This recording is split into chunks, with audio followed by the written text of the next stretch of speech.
Page is here. Don't rush us. Hmm.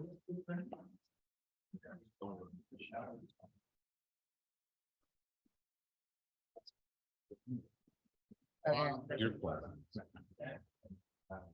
Turn our phones down.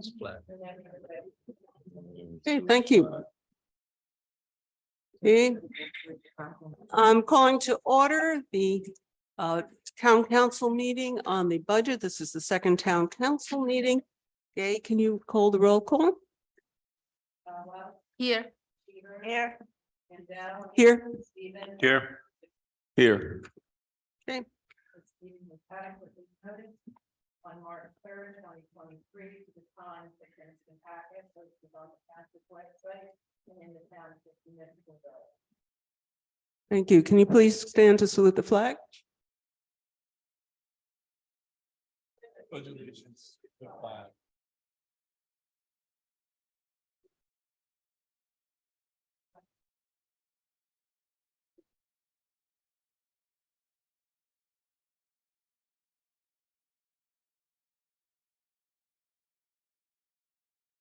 Okay. First up, actually, John, would you like to introduce yourself for anybody that might be watching? My name's John Motor. I'm the CFO. And next to me is Tony, and I'll let him introduce himself. Right, Tony, if you can give your name, department, and then a little overview of the department's accomplishment, what it does, accomplishments and goals. Thank you. My name's Tony Esposito. I'm with Department of Public Works. I'm presently acting director. Department of Public Works is comprised of 3 divisions. One division is the facilities and open space. The other division is sewer maintenance. And the third division is streets and roads. The division of facilities and open space, they maintain our parks, our playgrounds, our playing fields. Take care of the municipal properties and open space. They provide a safe, clean environment for the residents to enjoy the recreational opportunities in the town. Division of sewer maintenance, they provide operation and maintenance to the township-owned sewer system.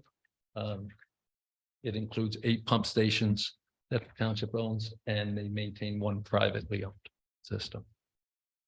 Division of streets and roads, they keep the roads safe. They do maintenance from potholes repair to tree pruning to street sweeping, keeping the bicycle paths open, roadside mowing, yard waste, brush, leaves. We collect white goods and also maintain the DPW equipment and vehicles. All the divisions assist with the important functions of snow removal, which occur basically under emergency operations. It's our main priority to keep the roads open and safe for the residents during those conditions. So we had recent storms and we had the recent tornado that came through. You were out there. Yes, we were called in. We had a quick response. Mhm. We were able to get the roads open for emergency services and the public, and for the utilities companies to restore power to the homes that had lost power. And thank you for that quick response. Thank you. Okay, John, you want to start going into the budget? Sure. Does anyone have any questions about what DPW does or anything? Okay, let's go ahead.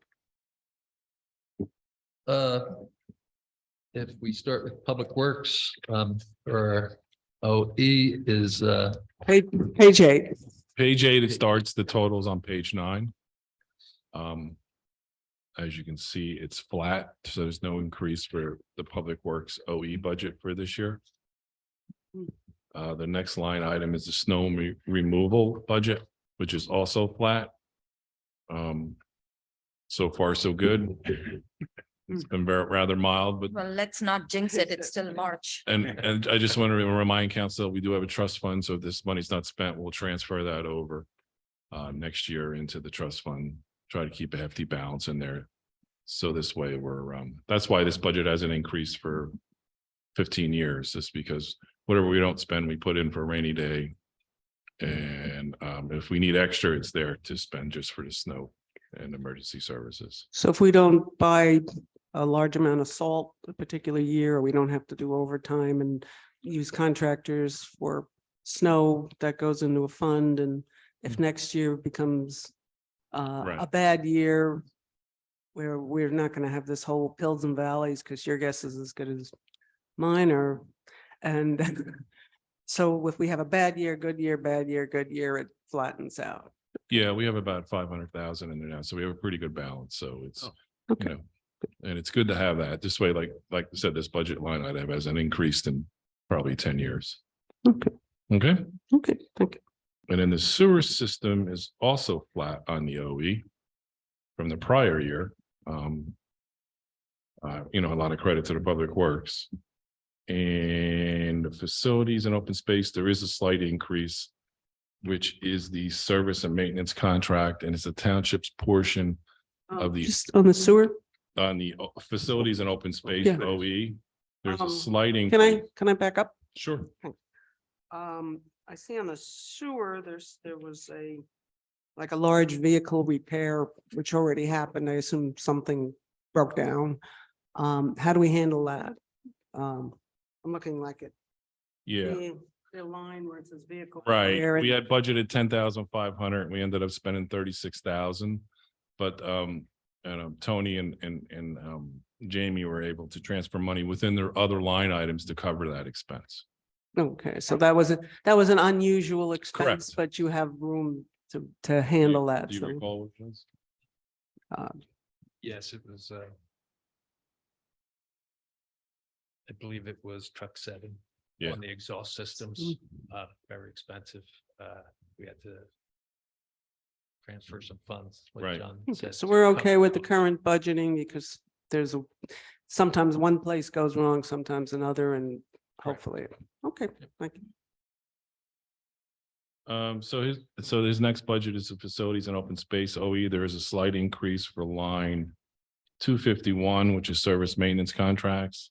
So it's going from 133.7 to 140. It's about a 2.9% increase. And that's because of projected increase in the bid for our portion of the open space contracted services that Dan goes out for.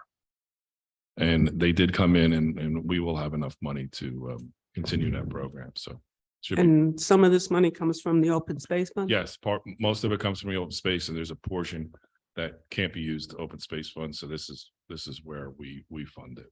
Okay, so this is only money that is not coming from open space. Yes, It's it's like 90% of it. There is a small portion of used for other contracted services, but 90% of this budget item goes to, Dan's program of that he goes out to bid every year.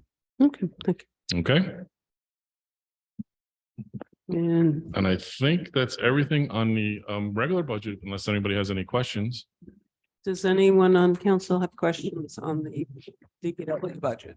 Go, I Lenny. just want to applaud you for staying pretty much within budget. I mean, that's an accomplishment. You guys do a lot of work around town, sometimes 24/7, depending on the storms and different things that happen.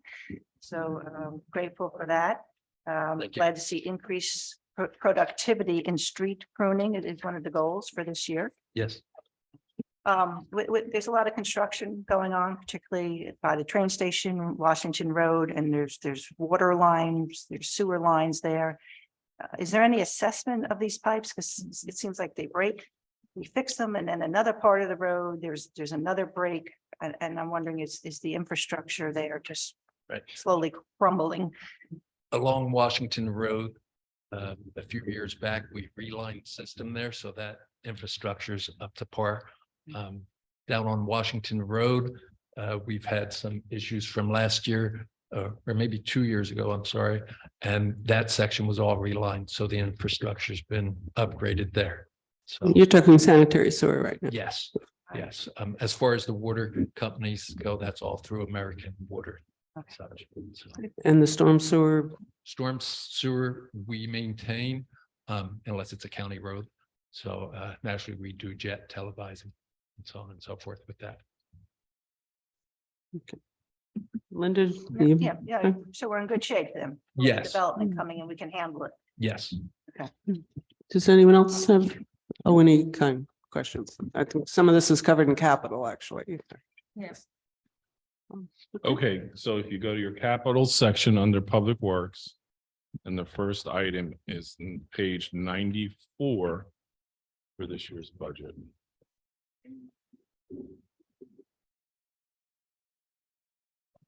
Before we get in the rest of the capital, could you just let us know where our favorite leaf truck is in the order cycle?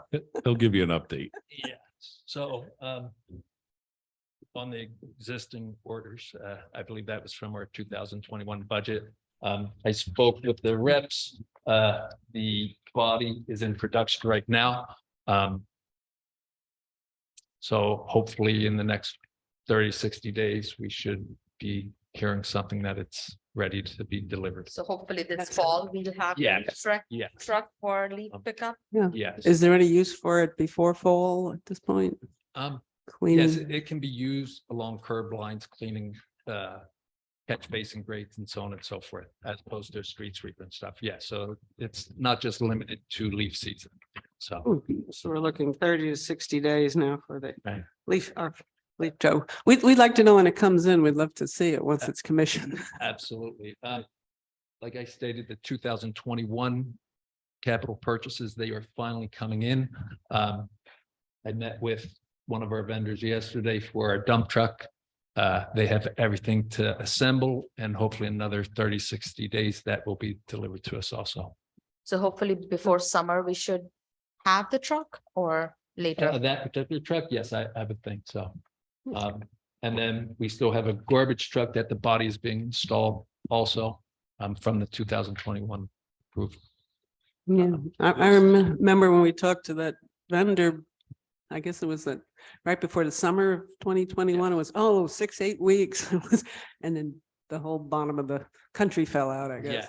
Yes. Yeah. From the 2022 budget, we've already received a few items that were purchased, so I think everything's opening up and things are going to start flowing in and benefit the town and Public Works. And so on and so That's good. Okay. Okay, go ahead. We're page 94.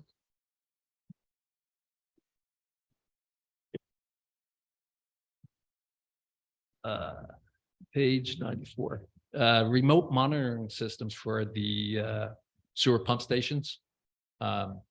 It'll give us the ability, another tool in our toolbox to view from our office and from our phones. When there's emergencies and stuff like that, we'll be able to view on hand. So it's just visual, or do you get data as well? I do get data on it. Depends on how it's set up, run times, minutes, so on and so forth. It'll let me know if there's power failures. It will give us information prior to us going in to see what's going on. So there's a system where you could set it up that it'll give an alarm on your phone if Correct. there's. So if it goes into alarm, it will call me. I will acknowledge it, and then I can view and see what the issue is. And then it'll be more efficient on sending the employees out to make repairs. And So so this gives visual data and alarm for emergency. Correct. I remember a few years ago, we had even talked about that system. So at one point you would send employees out every day, Correct. and will you still have to do that, or is it going to be less? This will not replace an employee. Once again, it's just another tool in the toolbox. You can't rely so much electronics today, so on and so forth, but it's a good tool. We installed one in the police station pump station, and it seems to be working well. It was a good pilot program to see if it's something that would benefit the township, and it has so far. So, Okay, so you're still gonna need on-site visits, but yes, I used to, and still need them every day, or you guess you'll see how that works out. right. Yeah. We might be able to span out the visits to the pump stations to every other day, Mhm. twice a week, something like that. You know, it's a pilot and we'll have to see how it goes, you know.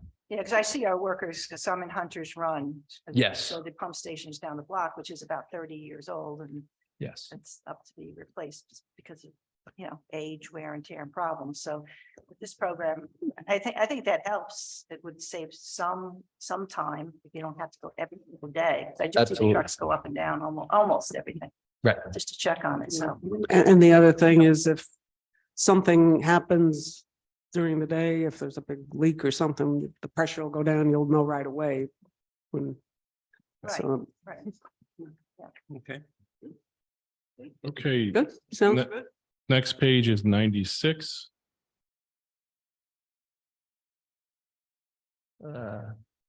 This is a request for 2 pickup trucks.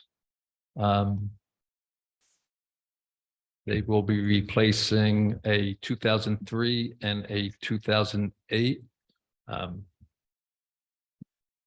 They will come with a plow package and everything for snow removal also. How large are these? Regular, like a F-350 pickup truck. Big. Yeah. Yep. Any questions? No? Okay, next page would be 99. No, 98. I'm sorry, 98. This is for a dump truck, a large dump truck, with plow package and sander for snow removal. We're hauling various, materials in the off season of snow. It is, slated to replace truck 48, which is a 2007. So this will be a multi-use truck? I'm sorry. This will be a multi-use truck? Yes, during snow season, we can plow and salt with it. In the off season, we can use it to tow our trailers, equipment, haul stone, material, asphalt for any type of road repairs and sewer repairs, so on and so forth. So this truck will basically replace, do what it's replacing, only Yes, better. exactly. Okay. How much fuel efficiency do you think you're picking up? Just so you notice, mention it there. With the newer trucks, with the electronics and the technology, they are a lot more efficient than previous years, very similar to a newer automobile compared to an older automobile. An exact number I do not have as far as. I would imagine the older ones are gallons per mile rather Right. than miles per gallon. Right, you know, it's they're workhorses.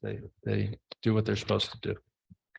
Yeah, it's gonna take a while for the like electric trucks to come Yeah. out, right? For this, That's- yeah. Yeah, this is heavy duty. Yeah. Well, we've At we've seen convention, them. we saw some electric Is it- trucks, I think but it's this starting. might be, yeah. Yeah, I don't know if they were The the, smaller trucks. not as much dump trucks, No, but a not lot the, of, like, yeah. smaller trucks. Well, there were some pretty big ones there, but they were really expensive. Yeah, And I have no idea how often they'd have to be charged, so. Wasn't there a big Ford? I don't know if it was an F-150. Oh, that's tiny. That's consumer yeah, Yeah. that's. is buying.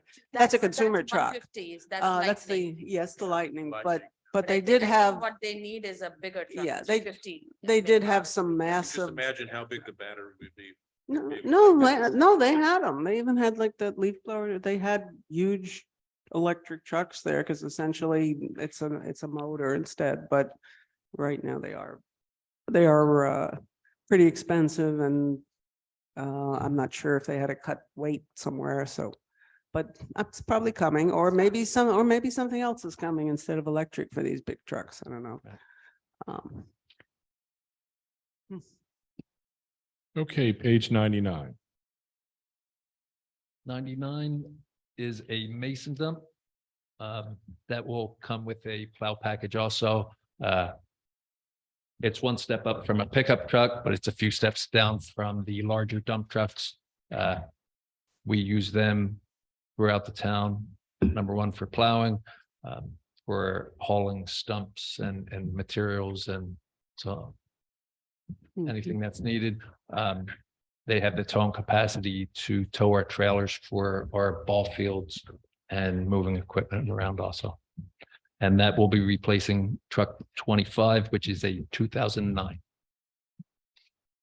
So it looks like, were you replacing trucks every 3 years before that or? Yeah.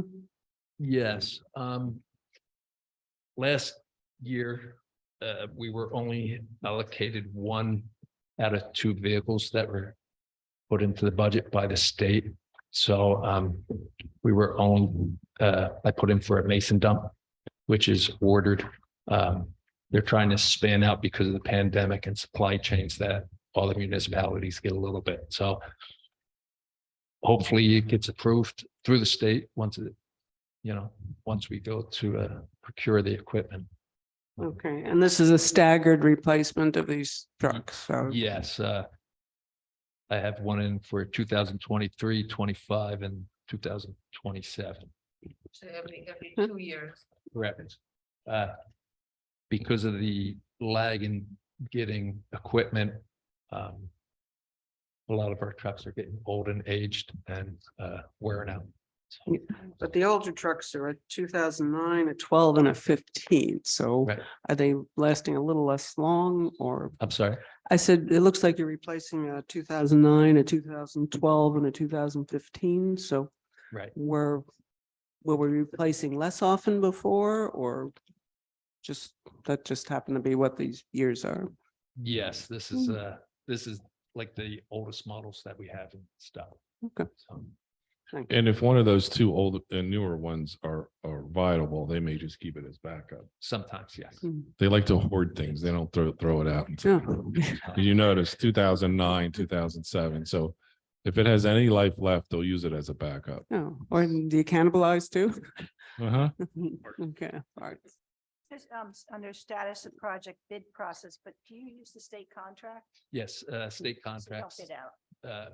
co-ops, local co-ops. And our favorite one down in Texas now? Yes. Houston, Yeah, they're definitely in the national rotation. co-op. Yep. Yeah. So, any questions about the truck? Nope. Page 101.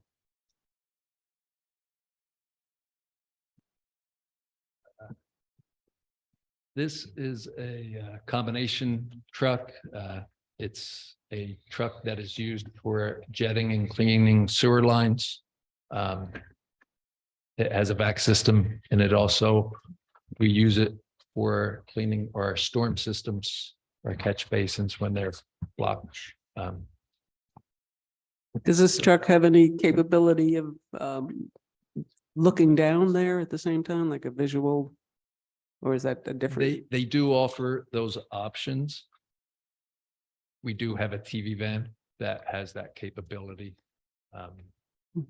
So typically we would jet, clean, and then televise to inspect our pipes. Okay. So this is a direct replacement again of the previous truck. pretty much. Yes, truck 18 that we own now is a 2009. Any questions on this one? Nope.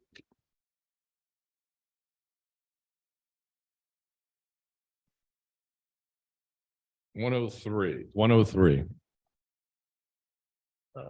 These are field lining paint stripers for our ball fields.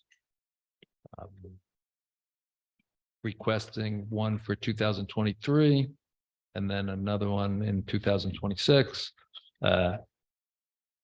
P80, these machines that it's replacing are very old.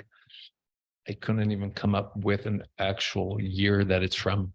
So I'm going to guess they're close to 15 years old. They're used throughout the summer with all of our field lining and sports programs and constantly running. So they're getting up in age and, a lot of maintenance on them for something that, Maybe the new ones will use less paint. yes, hopefully. More efficient, You Any said co- the current one that we have is probably 15 years old. Yes, I'm gonna guess pre-2010. Yeah, I've seen the guys out there lining everything up and. Yes, they install a lot of ball fields, a lot of soccer fields for the tournaments. We have agreements with various sports groups. Right. They do some certain things, we do certain things, so this is one of them. We do the striping. Yes. Yeah, and I think we have to do it like every month or so, Every week, every week. you know, Yeah, if you're playing sports. right. you gotta have And then when there's lots. tournaments, they switch the fields, have to start over, so it takes more effort, more time. Weather's a big factor. Because you can't stripe in the rain, so. Right. Yeah, I guess you have to stripe it after mowing, Correct. Yeah, yeah. right? Correct. At least, Yeah. Well, yeah, the minimum, yeah. right? From So shade, that would be a weekly basis. Hopefully there's some communication. Probably, yeah, depending on the weather, I'm sure. Any questions on the stripers? No?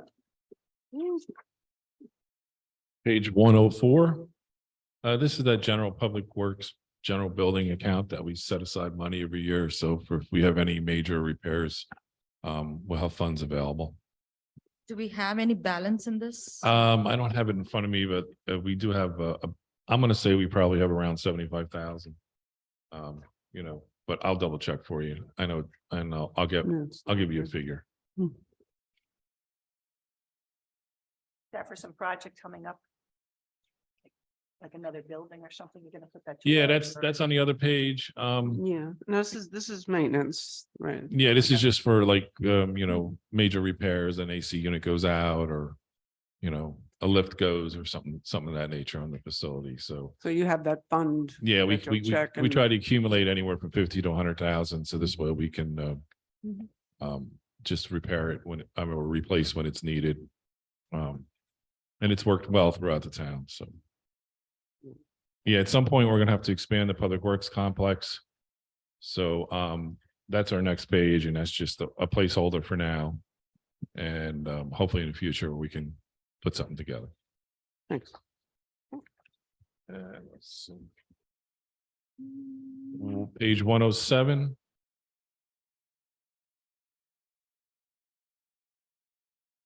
Uh, 107, it's the sanitary sewer improvement program. I So, think that goes. This in is a similar thing where we put away $250,000 a year for any type of emergency sewer repairs. As you know, that we had on 571, this way we're able to fund it. I don't have to come back to you and ask for more money. As of 2 years ago, we had a little over 1.2 million. We're probably a tad under a million at the moment, or 800,000, between 800 and a million. So we like to keep it right around $1 million, just. which for- just about covered the Washington Road thing 2 years ago.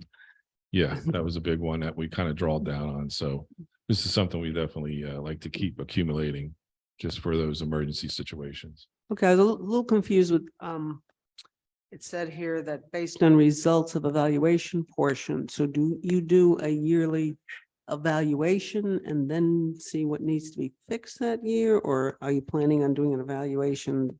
I was just reading the bottom here, trying to figure out what that means. Is there a big evaluation coming, or is that something done on a yearly basis? Through our cleaning program of the sewer lines, after we clean them, we inspect them. Anything that we see needs repairs, we confer with engineering. And So that's an it's ongoing ongoing. basis. You have X amount of time in between, you clean certain lines when they need to be cleaned, inspect them, and then see what's happening afterwards. Yes, yes. Do you always televise after you clean? Typically, yes. Yeah. I can, They always televise after they clean, just so they can take a peek and while they're there. have you ever been able to predict a impending disaster this way, or is? Yes, actually, right out here on North Post Road years ago, where we had to have that relined. It was deteriorating really bad. Washington Road, I'm sorry, Wallace Road, over the years, we saw that deteriorating. Mhm. places up on North Post Road, up near Jacob Drive, we reline through inspecting, finding issues and problems. Okay, and then that goes into a different capital for the relining, which would be and Yes. engineering. This would be the cleaning and this would be the evaluation. part. Correct. Okay. But we do keep it general, so this way, we can use either fund for either source. But we do plan separately, but in a pinch, if we needed to take from one fund to the other, we can. Hopefully, we try to avoid the surprise like Washington Road Correct. that we had. So, but if we do have a surprise, Mhm. come to us, then we have the funds. Yeah, and this video machine can see if there's a leak. Say if you had it happen to hit Washington Road at the right time, Correct. you would have hopefully have seen what was going on, seen the leak before that became a major thing, but. all right. But you were able to do that on Wallace and a few of the other roads where. Got it. Okay. Okay, thank you. Any other questions on the sewer? thing? Nope. Nope. And last page, 108. Very similar. This is for the storm sewer improvements. I think every year we put 20,000 into a fund also, John. Correct. How much do we have in there now? I'd have to get back to you on the exact amount. We do spend it all. This is for storm sewer improvements. And What kind of improvements can you do for 20,000? Yeah. I'm That- looking- that's- but we're accumulating it. Right. We haven't had much issues with the stormwater, correct?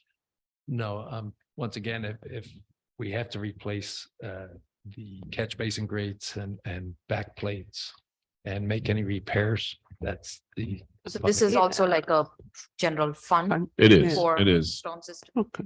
I'm a little, like it says 5-year life expectancy on the rates. I thought uh, those things live it last. For a long time, yeah. That's why you're able to use capital. Yeah, I mean, $20,000 probably doesn't cover a lot of them. Yeah, but like I said, Mm. so far there's been enough balance accrued over the years where we haven't had to increase it. Okay, and this is specifically for those grades. Stormwater, Stormwater grades. yeah, like we had to make a repair in someone's backyard, last year? Yes. And that took care of that. There was a storm that went through someone's backyard. There was a pipe issue. We had to hire a contractor because it was deep and then they fixed it. Okay. Page 108. At the bottom of each capital project is a detailed justification as to the purpose for the funding. Yeah, that's what I'm asking about. This says about the 5-year. Yeah, 5 years is the Mm. minimum requirement. Right. Most of these are longer than 5 years. Mhm. Do we anticipate expanding the stormwater system with the building that's going to be going on? Yeah, that's something engineer would probably have to answer. I would say yes. That would come from a different line item, obviously. Yeah, You would for 20. usually the developers have to install it and then turn it over. Oh, excellent. So the initial expense is done by the developer. And If- then, Mhm. but in some cases, and they may be part of homeowners association also. We've been trying to stay out of that whole situation, so. So the homeowners associations, we do all of the storm sewers, or do some of the homeowners associations take care of those? For example, Village Grand, they take care of all their own storm system. Yeah, so it really depends. It's how it's set up, I guess. Correct. Bylaws at the time. When they go through the planning stage. So we're not like the.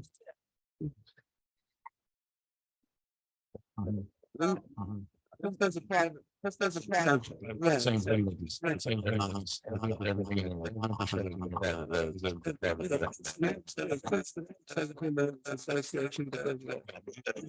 do have an agreement where we maintain Village Grand's pump station, but they reimburse us on it. So it's not like the snow removal we have to. No, that's Yeah, a separate, that that's- Kelly that's bill the that law. you see those big bills come in.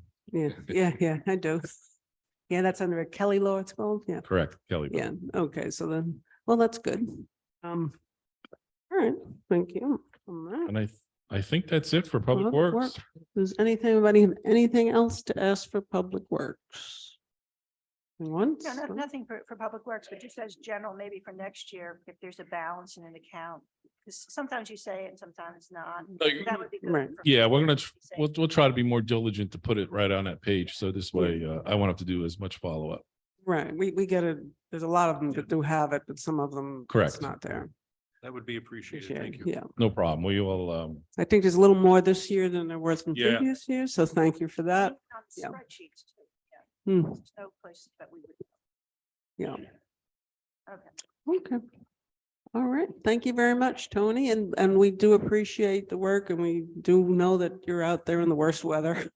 When, so, yeah, I we think the appreciate residents really everybody. appreciate it.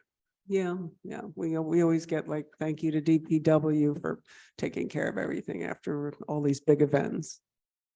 Thank you very much. thank you. Thank you. Thank you.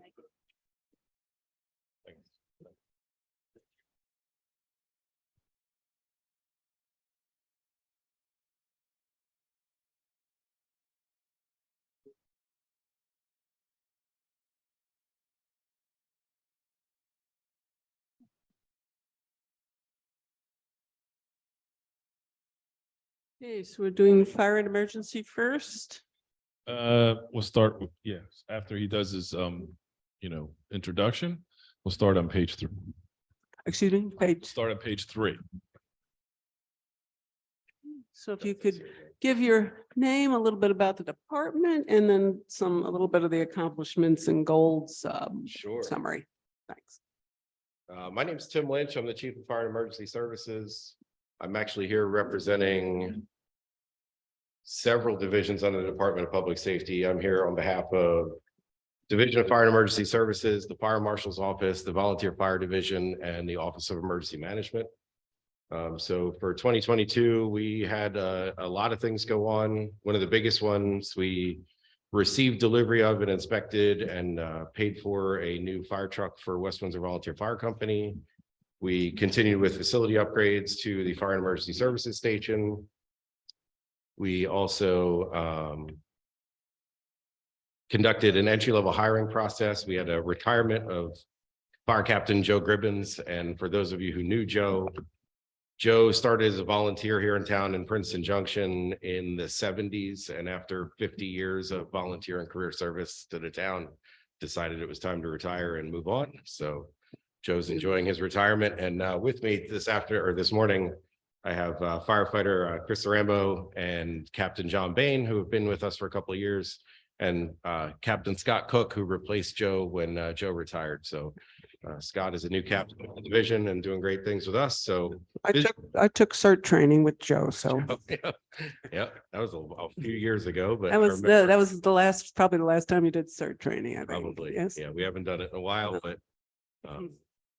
yeah, so a lot of things going on in 2022. We are working for 2023 on upgrading and improving a training program for the fire companies in town, an EMS training program. We are working to update our emergency operations plan and form an emergency management council for the first time in a number of years. We are working with Princeton Junction Fire Company on developing a specification for replacement of one of their engines, which was included in capital budget in 2021. There is a process going on to implement a change in the layout of Fire and Emergency Services Division to try and break apart departments within our division so that we don't have a jack of all trades title. We're going to go with several different titles. That's in the works now. So we got a lot of busy things going on. So considering, you mentioned about a council. Yeah, the Emergency Management Council. Yeah, it's established as a requirement under the statute and established under the ordinance that we have a 15-member Emergency Management Council that's appointed by the mayor, chaired by the Emergency Management Coordinator.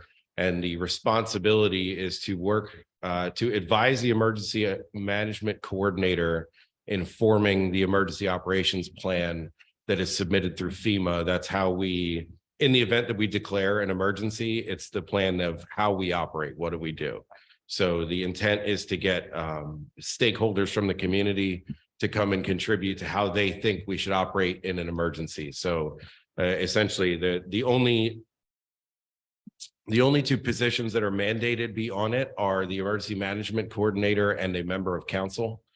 And everyone else is appointed by the mayor. Generally, what we look for is important stakeholders. So education, we'll have somebody from the school district, we'll have somebody representing the elderly population from one of the 55+ communities, we'll have someone representing the limited mobility and special needs group from, an organization like Project Freedom or any one of the group home communities that we have. We'll have representative from the elderly care facilities, we'll have business representatives, we'll have fire, EMS, and police representatives. But the whole idea is to try and develop the best plan possible to implement in case we have to declare an emergency in town.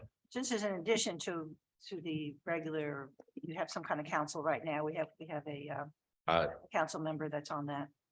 So You this is have- different.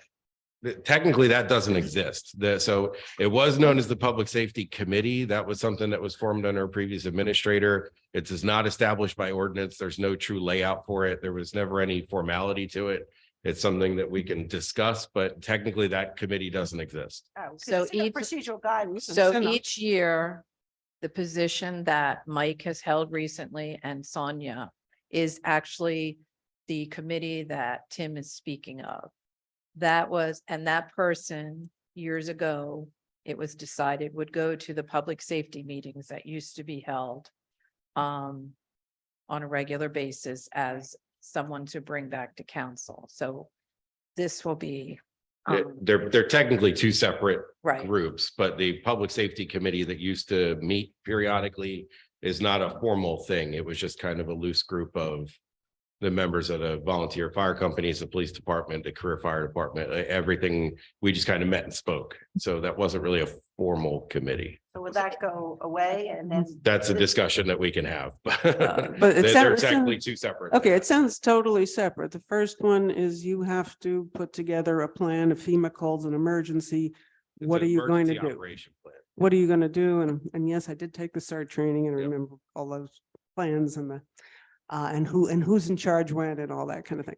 So, and that's just to put that plan together and presumably to keep updating that plan. Technically, the time. committee is there just to offer advice to the emergency Right. management coordinator, who is the EMC is appointed by the council and has the obligation under the statute to submit an updated emergency operation plan every 3 years. That may be changing every 2 years, but currently every 3 years. And the Emergency Management Council is there to offer help and advice in developing that plan.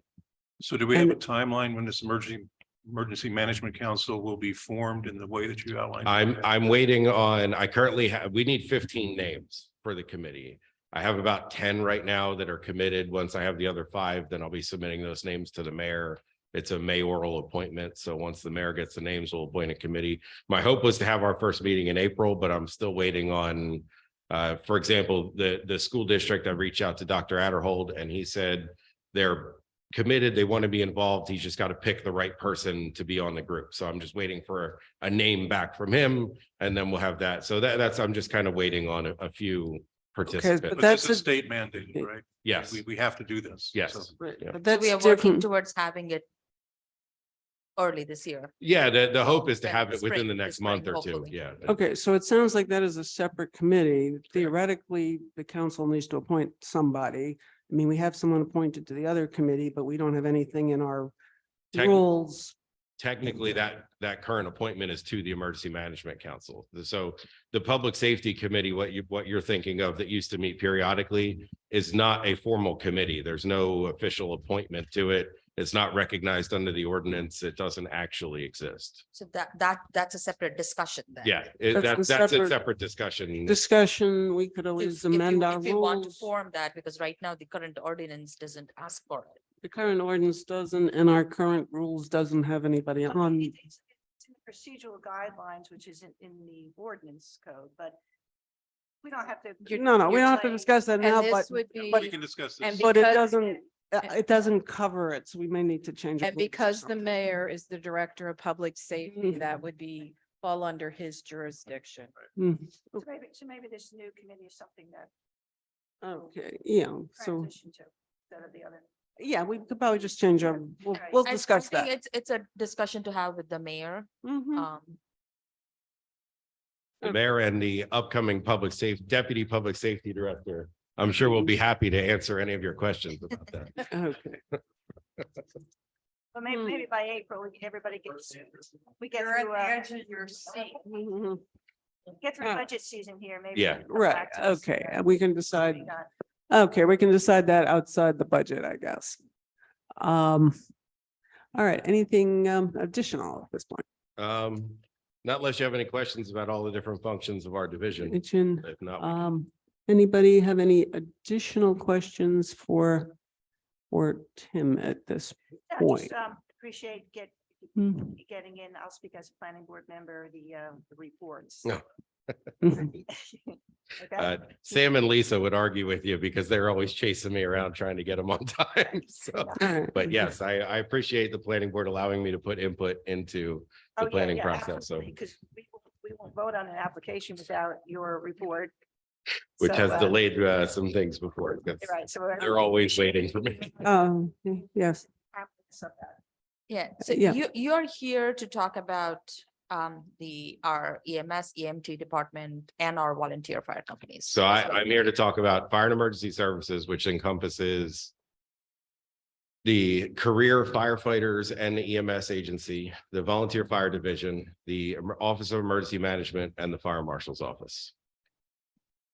so everything other than the police, that's part of. If you call emergency- 911 and you don't need a police officer, it comes through my division. So your 911 goes through your division? No, I'm just saying, if you need a service, an emergency service that isn't police related, Yeah, because, that falls under Okay, fire and emergency. but services. the police department has the dispatchers and everybody. Correct. But if it's fire, if it's anything other than police, then you will Then we go. come. Yes, And the police may or may not come depending on what it is. they also. generally do. We work Yeah, together very yeah. well. I think they generally. Yeah, usually there's a police car if there's a fire engine and. Yep. So, We have a phenomenal working relationship with the police Mhm. department here in town. So. okay, So under so, fire official, can you just tell us where we stand with fire code inspections? Because we get reports from people in the community that they can't get inspected, et cetera. So yes, I can speak about fire code inspections. Currently in West Windsor, we have every business in the town is obligated under the statute to register their business with the fire marshal's office. Those businesses then get broken into two different classifications called a life hazard use or a non-life hazard use. We have just shy of 1,300 registered businesses in West Windsor right now. About 200 of them are life hazard uses. Under the statute, we are only obligated to inspect the life hazard use inspections every year, so 200 businesses. The other 1,100 approximately non-life hazard uses we try to get to, but I'll be honest with you, we haven't been able to get the non-life hazard use registrations inspected in over a decade. Because we just don't have the capacity to do it. Correct. And it's not Correct. We do. required. It's not that it's my mandate to the office is to try and get every single registration done every year. And the reality of it is between inspections and re-inspections and complaint inspections and our inspection staff right now cross staff with our EMS and fire unit. So if there's a vacancy on the fire truck or on the ambulance, the inspector fills it, no inspections are getting done that day. So that's part of this reorganization process I've been working with the mayor and administration on, is to try and get dedicated people doing nothing but inspections, which would hopefully increase our capacity. But yes, we get calls almost daily with people asking, when am I going to get inspected? And I pay a registration fee and I haven't seen an inspector. And quite frankly, there's not enough people and not enough time in the day to get to them. So the revenue should cover the cost of the inspector, you know. But or- never or- does. No, it doesn't even come close. Yeah, I mean, can you charge by statute? to we cover do. that? We charge a lot, but Well, it's still, I know, but if it's not enough, should it be more? I'm just saying by statute, how much can you charge? Can it be a? the break even? township can set the ordinance, the fee, whatever they want. It has there's a minimum established under the fire code for what that registration can be.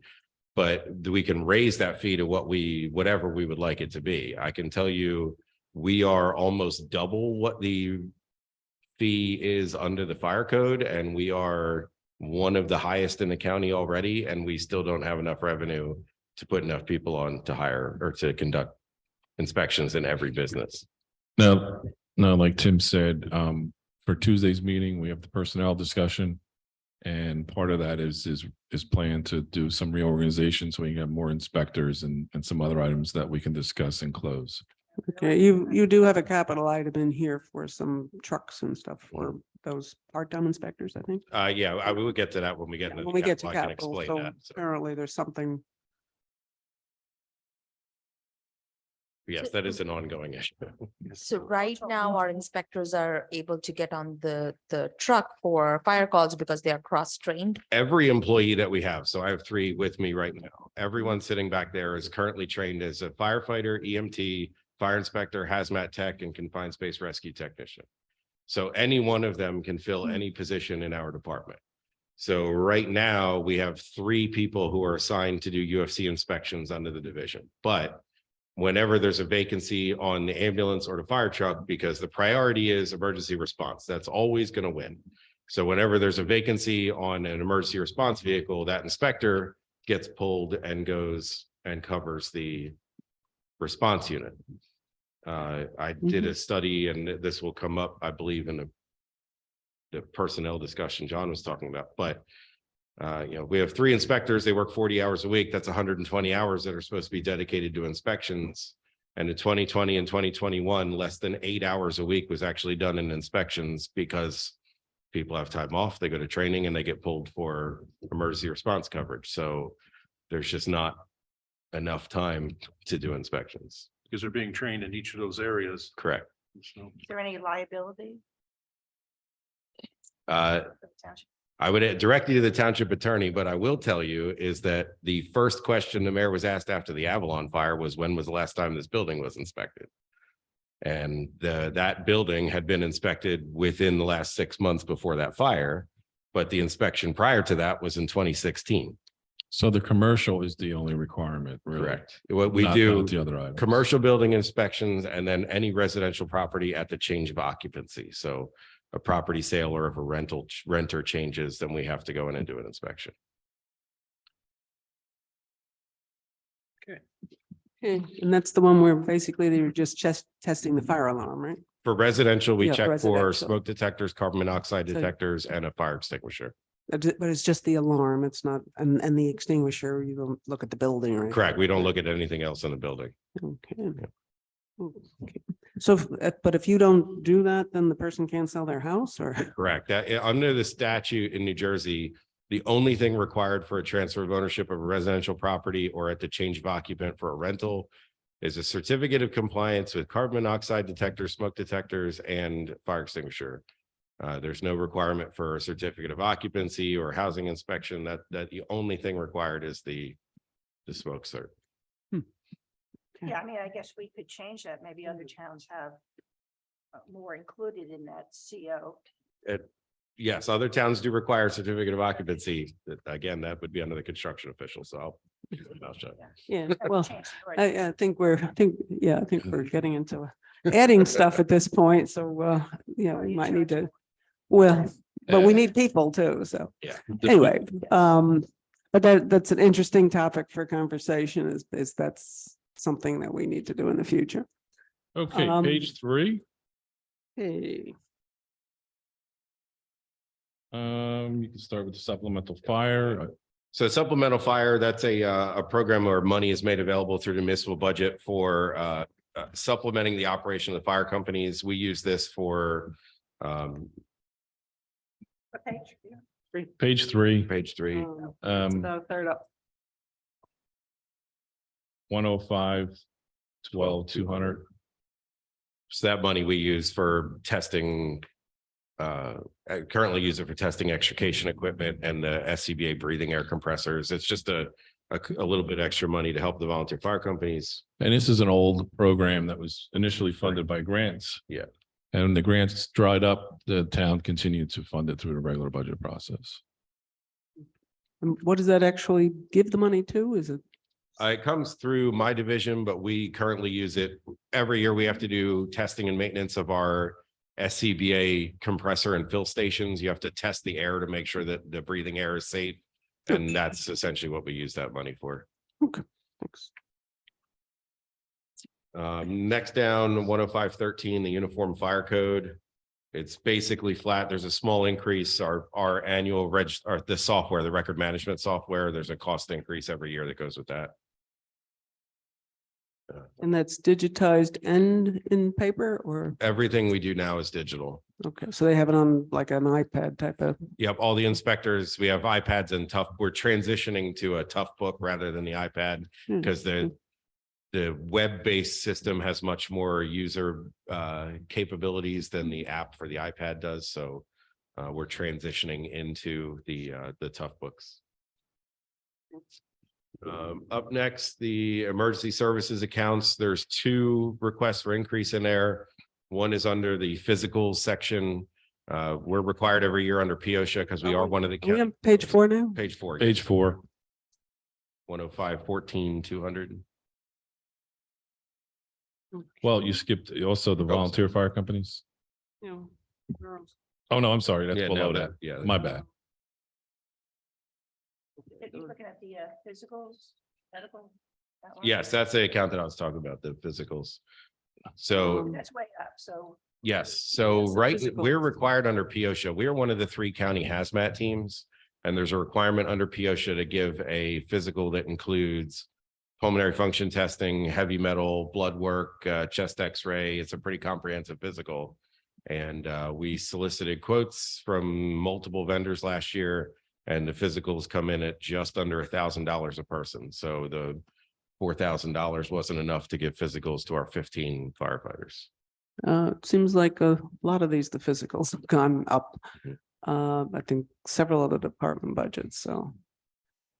Do we all go to the same people or does each department go? We solicit, we did reach out to all the vendors that the town uses for medical, and the Penn Medicine was the one that came back as the cheapest. So we did solicit from all the different Mhm. vendors the town uses. This is a yearly physical? Sorry, say it again. Is What's it a that? yearly physical?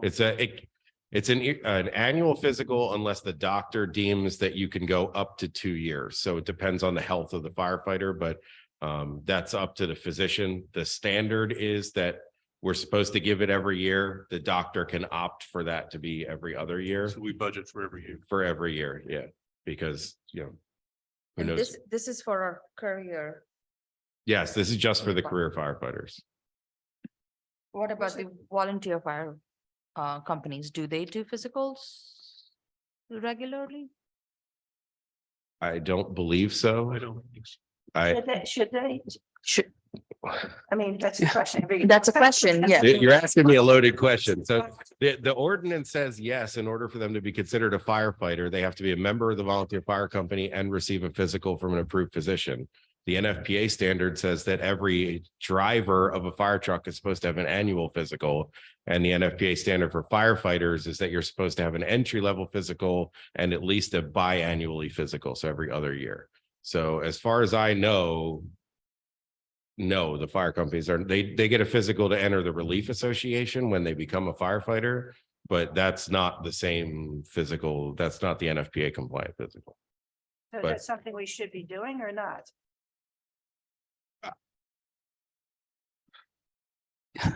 Well, where would the money? I don't know come? how to, so If we were doing that, where would the money come? that's the problem. Is, I mean, ideally, yes, every firefighter, but the reality of it is so cost prohibitive to do that, especially with the volunteer fire companies. How many people do you give a physical to? If they come to one call a year, do they get a physical? I don't know where to draw that line. And So- would if somebody did their own doctor physical, does that count or does it have to be specific? It would have to be compliant with the NFPA 1500 is the standard for. I just So- want us to be compliant with the statute. This is something. So that the was- upside is for the firefighters, the statute isn't, the issue. It's only for the hazmat team, which is just the career staff. So it's not a requirement for It- So it isn't a requirement for firefighters, it's a suggestion? volunteer. A volunteer. It's not a requirement for the volunteer firefighters. Oh, It's a statute for the hazmat component, which right now is just the career staff. You said something about the drivers for volunteer. That's NFPA standard, which is not law. That's just what the, It's only a recommendation. yeah, Yeah. Yeah. True. okay, so it's only, so we're not in violation of any of statute. any law, no. Okay, it's only the hazmat team that would be Correct. required. And we don't have anybody volunteer on our hazmat team. That's a very specific No, team. no, anybody who does want to be on the hazmat team as a volunteer has to apply to be a part-time employee through us, and then they go through this process. Just want to make sure we're not non-compliant with law to start with, and then we can, think about the other things. The Any only other other, questions on that? No? the only other small change is there's increased money in our training budget. The intent of that request was to be able to offer at least 2 volunteers in town to go through the EMT training program. Right now, that neither fire company will fund that because they don't provide EMS and it's an expensive class, but I would like to be able to offer at least 2 volunteers a year to go through the EMT training program. So, This line item for training is for the purpose of training volunteers? No, currently that is my department's training. So when we have to recertify or send our firefighters to training, it comes out of that budget. And I don't have room in there to absorb the cost of an EMT class for a volunteer, but we've gotten multiple requests over the last few years from members of the volunteer fire companies who would like to go through EMT training, and the fire companies won't pay for it, which I think is reasonable. They don't provide EMS, so it's an expensive class to pay for. But we technically have a volunteer EMS division. There's just no funding to actually train anyone to be an EMT or to maintain their certification. So this would give us that opportunity to at least try. Is there a grant available that we could possibly look into? No, there's the state EMT training fund, it's called, but the current cost of the class exceeds the amount of money available from the EMT training fund. So none of the training programs in the area accept money from the EMT training fund because it doesn't cover the cost of the class. So there's really nothing available. so the additional money in this line item here, that will go to train 2 volunteers. Up to and 2 a year, Up to 2. depending on their interest and availability. And do they, I assume they need refresher at certain points? Correct. So is that gonna cover That that? would come out of this as well. That would come out, but we could continue to hopefully add 2 a year, up to 2 a year. Theoretically, I mean, right now, there's at least 2 that are interested. I don't know if that trend is going to continue. I can't speak to that, but this would give us the opportunity to offer that program to members of the community. I think once Okay. you establish it, you may get more interest. Yeah. Yeah, exactly. And once the word spreads that we are offering that, Yeah, but right now we've solicited interest, and the best we can do is direct them to other volunteer EMS agencies, which there's only one left, and that's Princeton. So we have to send everybody to Princeton. Plainsboro doesn't do that anymore? Plainsboro has. Oh, Plainsboro, yeah. They're having issues as well, but yes, the Plainsboro does exist. But so far, everybody I know of has gone to Princeton. So So this is like 1 volunteer at each of the 2. to me, it'd be first come, first serve. So yeah, we could do 1 from each, but if there's nobody from, say, Princeton Junction, we'd send 2 from West Windsor. Right, right. Otherwise, it'll be 1 and 1. Yeah, we would offer it to both, but it would be, Any questions on that section? No? up next, the contribution to the volunteer fire companies, which is increased to $75,000 a couple of years ago, and that stayed the same. And that's, Yeah. Can I just make a comment on, we do give 75,000, and I believe that was increased by this council a couple of years ago for each of the volunteer fire companies. Close to the max. The maximum was 75 when we did it about 2 years ago, and it's probably like a few percentage points more now. And we do have the 2 companies, and I know volunteer fire department is extremely important to this town, not only is it a tremendous cost savings, but it's part of our fabric. It's, Santa Claus coming around in December. It's breakfasts with bunnies. It's pancake. Basically, it's an extremely important part of the town. So we want to encourage it. And we look in the capital budget, and if we look further on down here in this budget with the operating expenses, because Princeton Junction is a building that's owned by West Windsor, and the other building for what the West Windsor Company's building is owned by them, then a lot of their contributions from the public go towards maintenance of the building. And that means they have less money for things like fire equipment to go to the fire, boots, uniforms, breathing masks, things like that. So is there something we could do to bring up the West Windsor Fire Company a little bit more, that we could look at maybe in the future, taking care of some of those costs to help encourage the fire department that's essentially getting less money because they have to take care of their own building. I don't know if that would be buildings and grounds. I don't know if that would be, painting the building. I don't know if that would be the pavement or the driveway where the fire truck has to sit. But is there something we could do? I'd just like to start with clarifying, the town buys and pays for all of the apparatus, all the hose, all the equipment, all the Right. turnout gear, all the boots. Literally, every single piece of the operation is paid for by the township. And already. the insurance. Yeah, The we pay- workers' comp insurance and the diesel fuel. Correct. We cover all the fuel, we I thought cover the- insurance, we cover That the boats and stuff like that, who pays for that? Does the anyone know? West Windsor Fire Company chose to buy boats of their own. The township owns and operates multiple marine units already. Mhm. So we buy and equip everything of every need to both fire companies off the bat. Okay.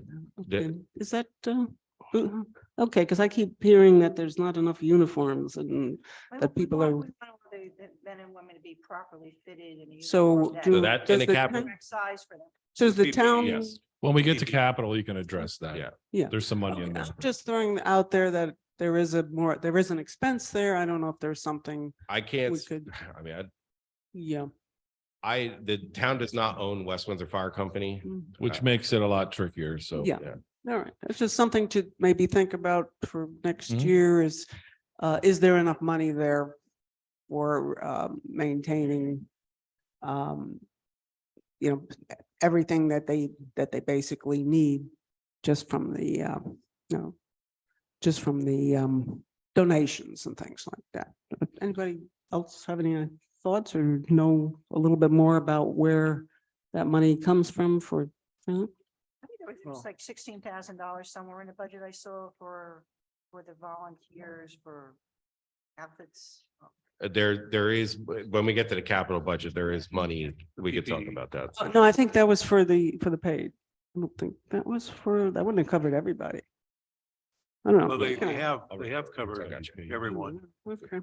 but, 58 is your first one. I mean, we do have a situation with the sprinkler system. Yes, Okay. that's in the That's capital. We're gonna yeah. talk about that. All right, let's jump right into it. Want to jump right into that? Page 70.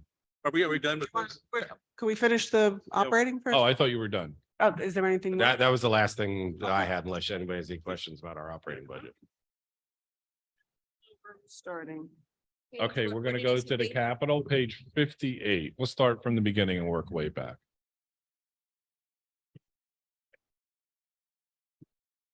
Everybody ready?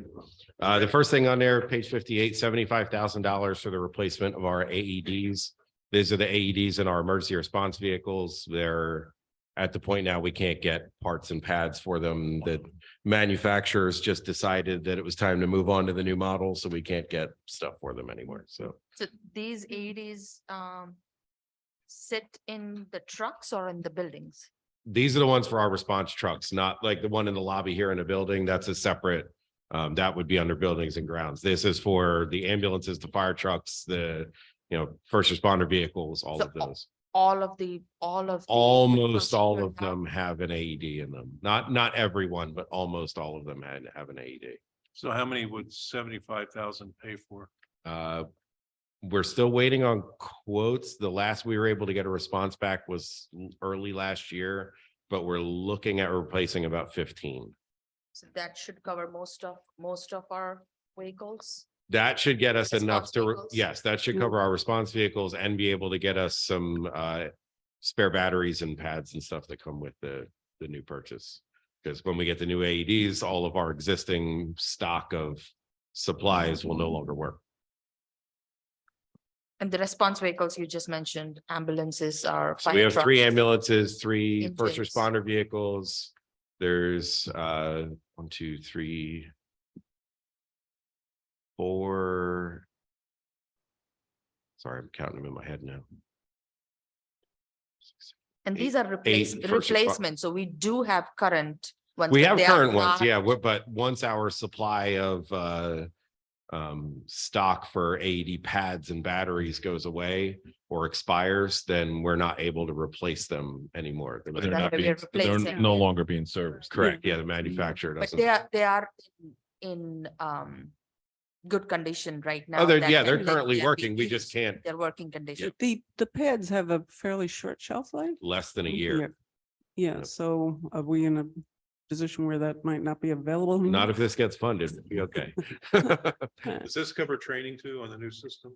It's generic training and we do CPR. It's part of CPR training, which we do annually. There's nothing new with the new. No, Okay. it's we would purchase a trainer unit with this that would be part of our CPR training.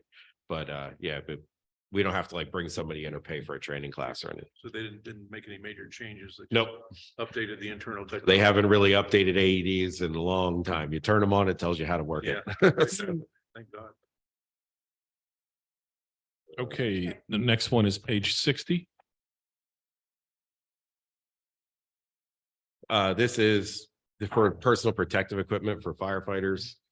Last year, I had asked the council, we used to get $30,000 every other year. That was increased to 30,000 every year, and it's still, quite frankly, not enough to provide all the firefighters that we have in town with up-to-date and compliant protective equipment. So So is this for all firefighters, This is volunteer correct. and? we provide protective equipment to all the career and volunteer firefighters in town.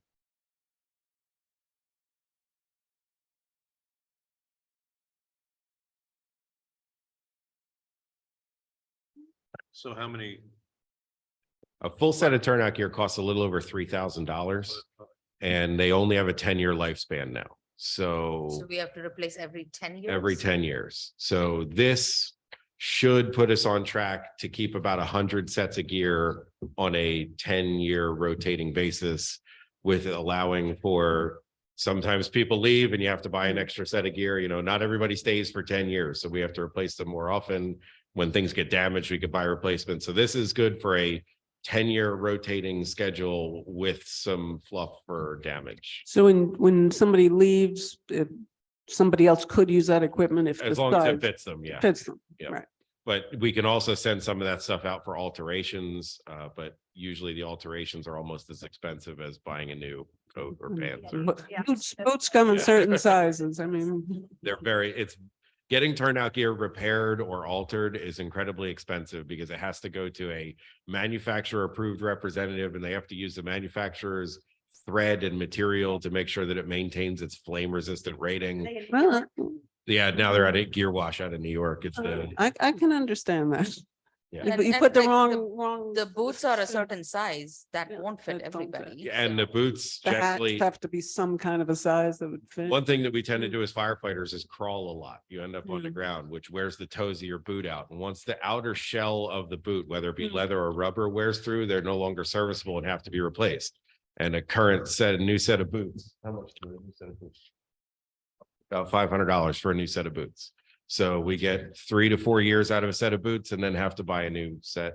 So the 10 years is the legal limit. It's the shelf life, but doesn't necessarily mean. That's the standard. The NFPA standard is it can't last more than 10 years. The That's the POSHA max. standard is as long as it's serviceable, you can keep using it. The problem is, once we hit 10 years, if threads start to come out or the hem at the bottom of the pants goes bad, we can't get it repaired anymore. And it can't be used at any of the state fire training academies because the state fire training academies adopted the NFPA standard. So we can't go through training with gear that's over 10 years old and we can't get it repaired anymore. So even for training, we need new Gear. gear. Okay. And we did get a $27,000 grant in 2022 from the state to buy gear. So we are trying to get grant money outside of this as well to help implement or supplement the program, but So how You much- said we'll be using it all across. we purchase and maintain all of the gear for Fire and Emergency Services, Princeton Junction Fire Company and West Windsor Fire Company. Okay, so one. And that here- 27,000 grant is one of my miscellaneous outstanding items that will be added to the budget. Okay. It's a offsetting line item that we'll put in for 2025, but we can go over that Tuesday. Okay, and like, is there a fund balance on this now, or are we The- spent everything? The grant, you mean? No, the This line item. prior year's funding. We have about $7,000 There you that go. hasn't been spent of everything that's been allocated. So that's about two. 2 sets of Two gear sets of and gears. we've got a line of people waiting. So we're not fully, I mean, I have heard from firefighters that they're wrong size gear or wrong this, so that's why. We bring this- have firefighters that are using mismatched gear, people going through training with old gear that doesn't fit quite right. We've got probationary and junior members wearing gear that we had to get stenciled and painted with out of service and not used for fire suppression. So yeah, we're catching up. This increasing the purchasing from every other year to every year helped a lot, but we're still So this Okay. is, we are trying to catch up so that we. are This up this to is date not with- only catching up, but setting ourselves up for long-term being able to maintain So the system in every a compliant year, fashion. a line item would help us do that. Yeah, What's the turnaround time? How long does it take to get a set of gear in? ask my expert. Yeah, 3 or so- 4 Out of months. several. So it's not an off the shelf item? No, these are all custom tailored fit pieces of gear. Hmm. And that's why usually when a new person comes, they go to the closet and try and find something that fits close. But when we buy new gear, we pick a firefighter and it is measured and tailored to that firefighter.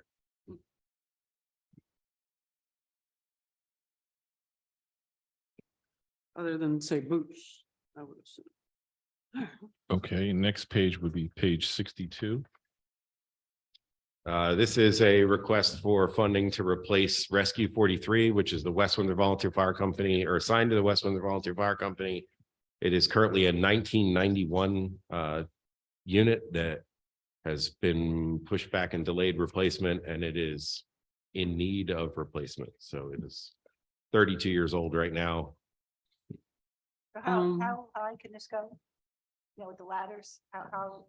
This truck, this isn't a ladder truck. This is just carries rescue equipment.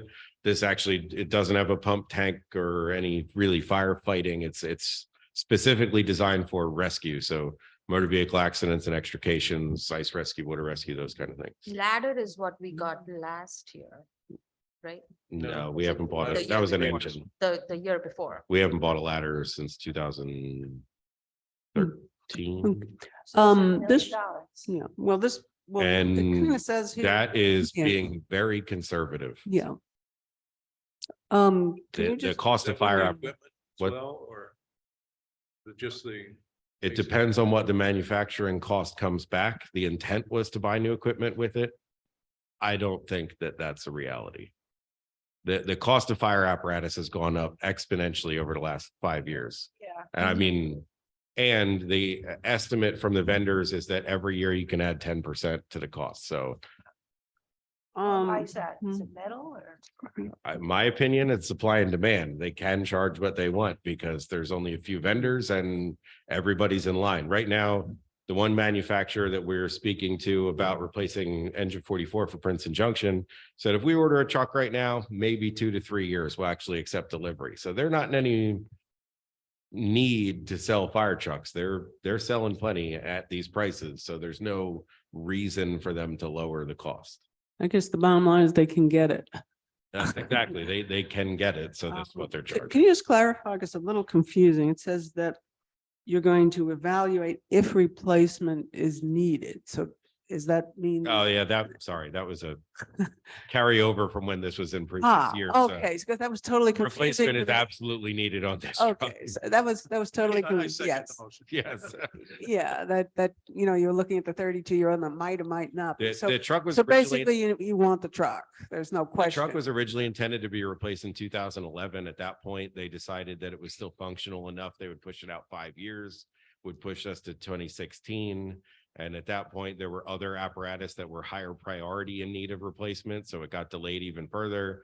It was supposed to be funded in the 2020 or 2021 budget, but then the engine on engine 44 blew and we decided to move that one forward. So this truck has been pushed and delayed and it is. And that's, what, I tout it all the time that a capital plan is just that, a plan that can be modified for when your needs change. So, But right It now, was we're justifiably pushed back. I'm not saying that it was Yeah. but right now we're looking at this $1 million for this year. We're not first thinking about it. no, Yes. correct. Yes. All right, that's why I wanted to clarify, because I have a feeling this was written when maybe it was written for a future year, and that's what. It was, and then Yeah. I missed that when I Okay. submitted. So Oh, that's my okay, it fault. was confusing to me because it's $1 million and. Yes, that was- Either we're gonna spend it or we won't, yeah. My fault. Yeah, okay. And you said the turnover time is 2 to 3 years. 2 to 3 years, yeah. So even if we get it into this year's budget, we won't see the truck until 24, 25.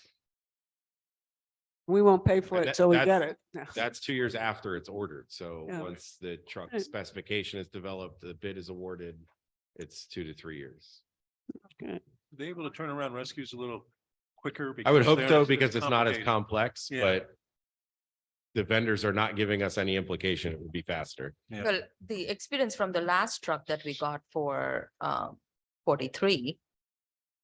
That was delayed too, right? Wasn't it? The one, the truck that we recently got last year for West Windsor, Mhm. Yeah. that was Actually, delayed as well, Yeah. right? Yeah. That was delayed for quite some time. And that actually really wasn't that bad from No, industry that- standards. That was 10 or 11 months. Yeah, that This- was, So that was now we're quick. talking About Yeah. years. So yeah, we're talking much further. right. Even but if we this were is, to go with that manufacturer again, they're still anticipating 18 months to 24 months from the time the truck is ordered. What did it used to Mm. be?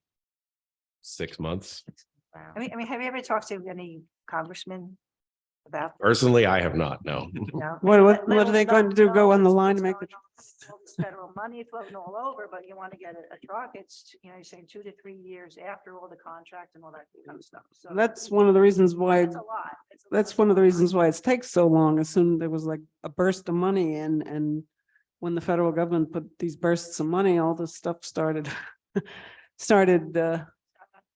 yeah, well, it was everybody competing for the same production, so.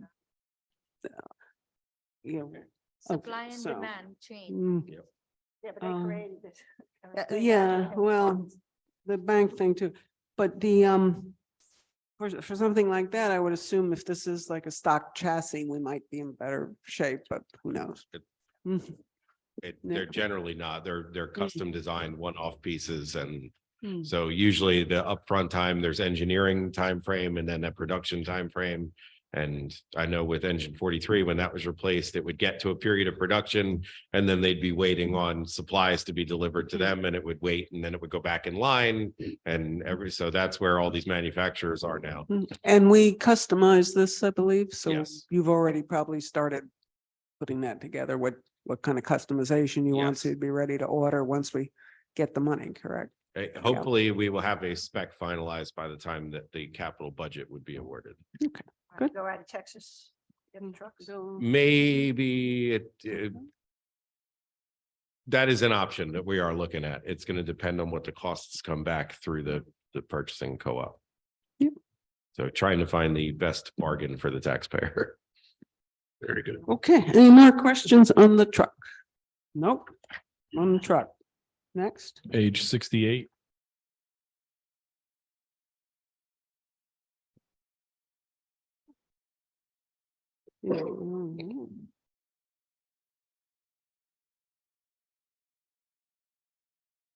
Yeah, this is the one for, Yep. that we're assuming we're gonna start with these, with some fire inspectors to go in these, right? So currently there is a Tahoe that is a first responder vehicle that is used by the inspectors that is due for replacement. It's I believe 9 years old, 9 or 10 years old.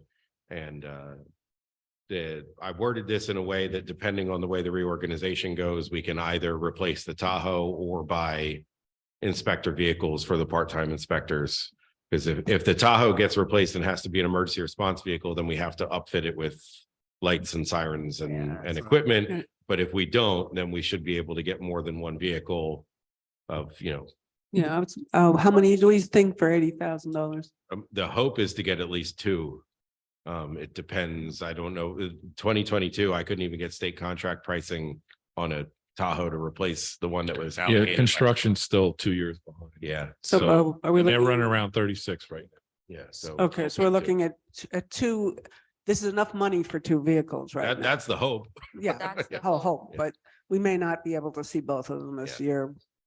And these are going to be purely used for inspector. So the plan is to have them for inspectors. They wouldn't be allocated as essentially an emergency vehicle, but I want to get them a type of vehicle, so like a four-wheel drive vehicle that we could use in the event of an emergency. So snow event or a weather event, that we would still have extra four-wheel drive vehicles available to the department that could go out and function. Yeah, okay, you answered my question then, because I was going to ask, does it have to be a four-wheel drive? That was Because it does- my intent, was to get them as four-wheel drive vehicles. He doesn't want Because it me, does mention in the project description that it will not be identified as emergency response vehicle. Correct. This would only be in the event of something like a snow emergency and we need extra four-wheel drive. In the past, other divisions have needed four-wheel drive vehicles and they came and used ours. We've also, for a couple of hurricanes, equipped some of the vehicles to, there were waivers that came through Department of Health where you could transport people in non-licensed vehicles. So we didn't have to use an ambulance. So we would have those vehicles available. I don't want to eliminate that possibility from our toolbox when, just because we didn't get it lettered or put siren on it, we could still use a four-wheel drive vehicle. so we could use it the same as, say, Public Works type of little four-wheel, or even when they don't go around to any other inspection, if we needed to go somewhere. Yeah, I was just wondering, are these radioed or would you just? use they would the not be. portable? No.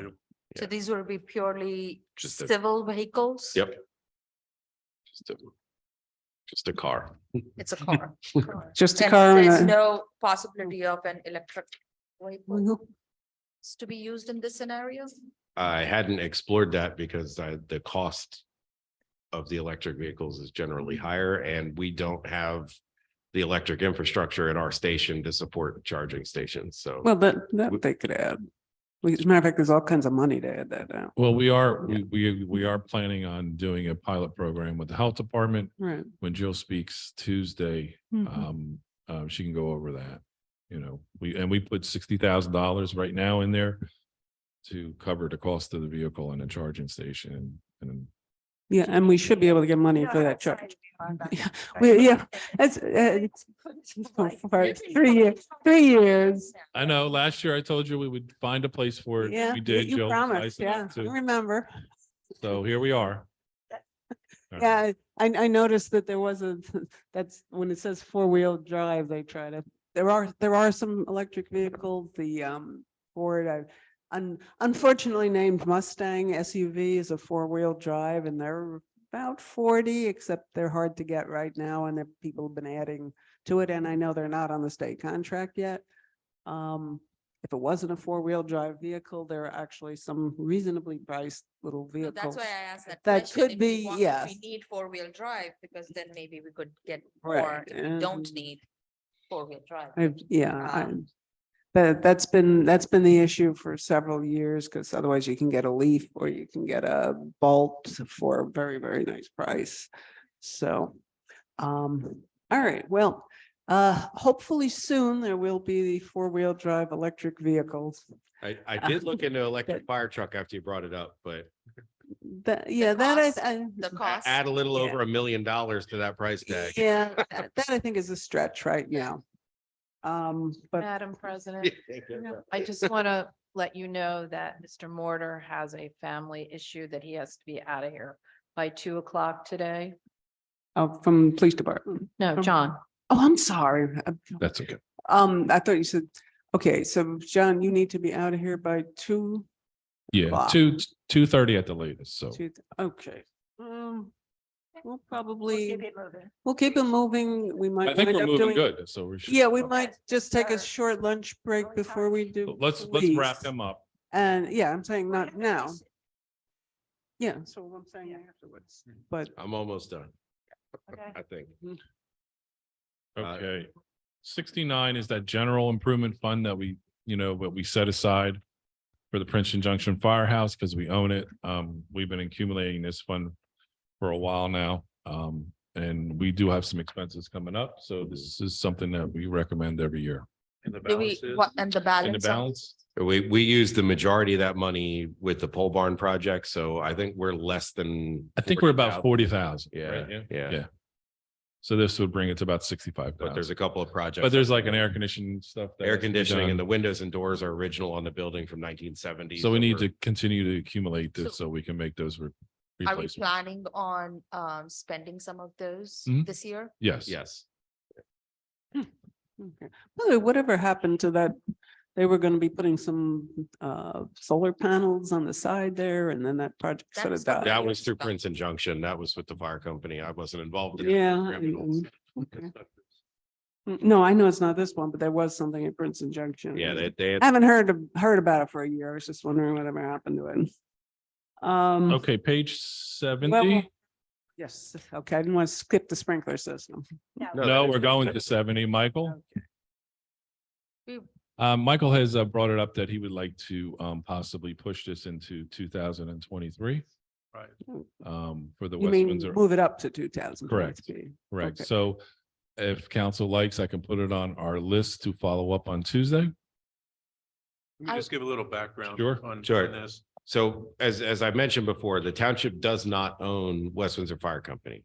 However, 25 approximately years ago, long before I was here in West Windsor, the town opted to install a sprinkler system in the fire company to protect the assets that the town owns. So right now we have millions of dollars in fire trucks in that building. The agreement at the time was the town would agree to install the system.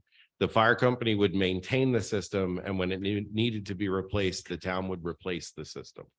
So the repair costs and number of repairs at the fire company have gone up over the years. They were able to get multiple sprinkler contractors to come in and certify that the system is at the end of life. There's very little they can do to repair it anymore, and it needs to be replaced.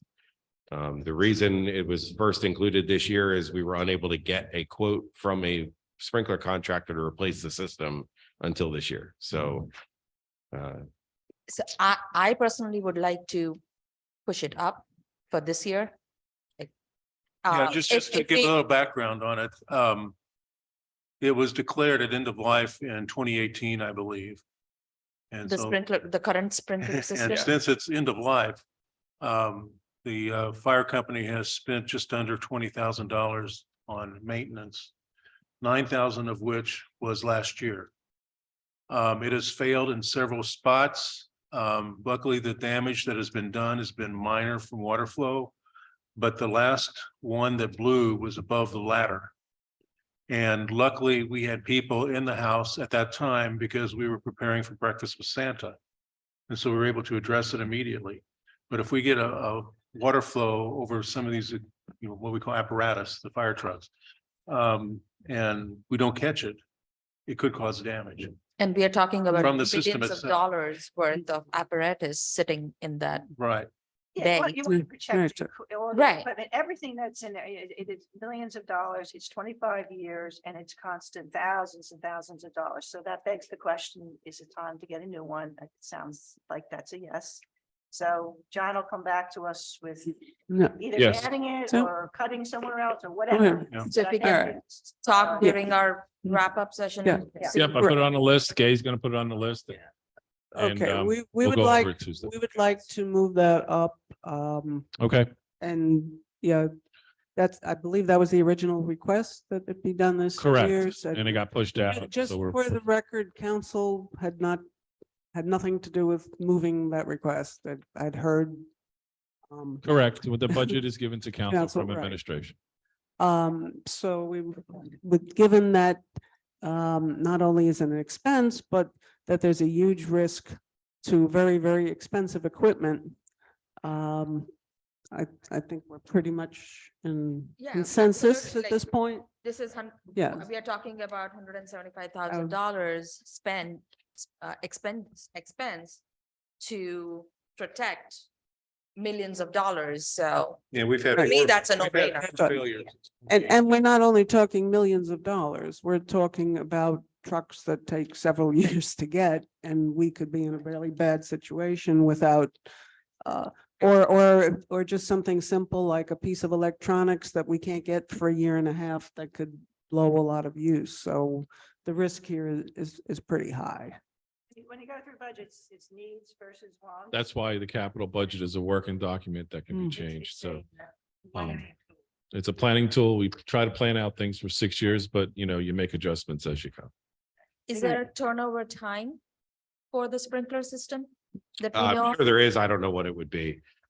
The, Yeah, that definitely would have to go out to bid. Yeah, And we don't- I would think, I could be wrong, I don't know with any updates to the various fire codes, whether or not we would have to retain a professional to design the system. Yeah, most likely, and then we'll have to do The- bid specs. The age of the building. Yep. You know. all Yep. The of that. poll, and plans have to get submitted to the chief and ultimately to our construction office, so. We want to do, ensure that it meets code. And the expenditure is going to provide the necessary protection that that building hopefully will never need, but I never say never. Well, we want to do it Yeah, right. right. We definitely want to do Make it sure right. that there's enough in there. And you Yeah. figure out whether we're just gonna add it into the capital budget or there's gonna be cut somewhere. Okay, else. if it- Come Back to us, but we want. Oh, I agree. I don't like coming back to council, so I'm with you, Linda. Yeah. We're nice people. But, yeah, so Okay. I assume this is enough at this point. If not, Far as I'm aware of, if not, we'll. it was put there with the idea that this would cover the project. If not, we want to cover the project and get it done as soon as possible. Okay. Okay. Good. The next one Next. is page 71. And this is the general fund basically for Tim's. yeah, Tim's there's building. two of them. One is for Princeton Junction Fire Company and one is for our building. So Again, if we can know what the balance is in the fund. Do you know roughly what you have? that's sorry, that was the one that we were talking about before. We have about 40,000. The Princeton Junction one, I don't think there's much left in it all because they've done sidewalk repair. Actually, I think they have around 42. Okay, all right, yeah. Around 42. Yeah, 40-ish. 40, awesome. And I Could we think, get maybe like whatever that was this year's project? Maybe just get like a list. Here's the balances in one spot. I can give you a printout that shows all the balances from prior years, That if you would be- like. For this year, whatever balance would go on here. Yeah. Yeah, Yeah, it's on the current balance. It's on my. Yes, I can give you, Madam Okay. President, I Gay give, has it on the list to get us the To get all balance. the balance. I Okay, can so we'll give you get an entire list of all the capital ordinance balances. that would be great. That's not a problem. Mhm. Okay. 73? Yeah, the next one. The last one for me, I believe, is on 73. And it's $50,000 for the purchase of furniture and equipment to outfit the emergency operations center that was constructed in the basement.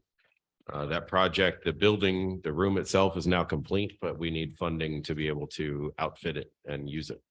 So we don't have any furniture right now there? We have a lot of old furniture that's in. the Mhm. buil- No, it's dwindling, don't. It's, yeah, it was used as a storage room during the construction process, so Okay. all of that stuff is in there, but no, there is no equipment to actually outfit the emergency operations center. And some of So this this is is just- specialized equipment. Yes, what's that? You said equipment. Is this communications equipment? as So well? there's going to be communications equipment. There's a lot of computer and IT infrastructure. There's going to be printers and plans and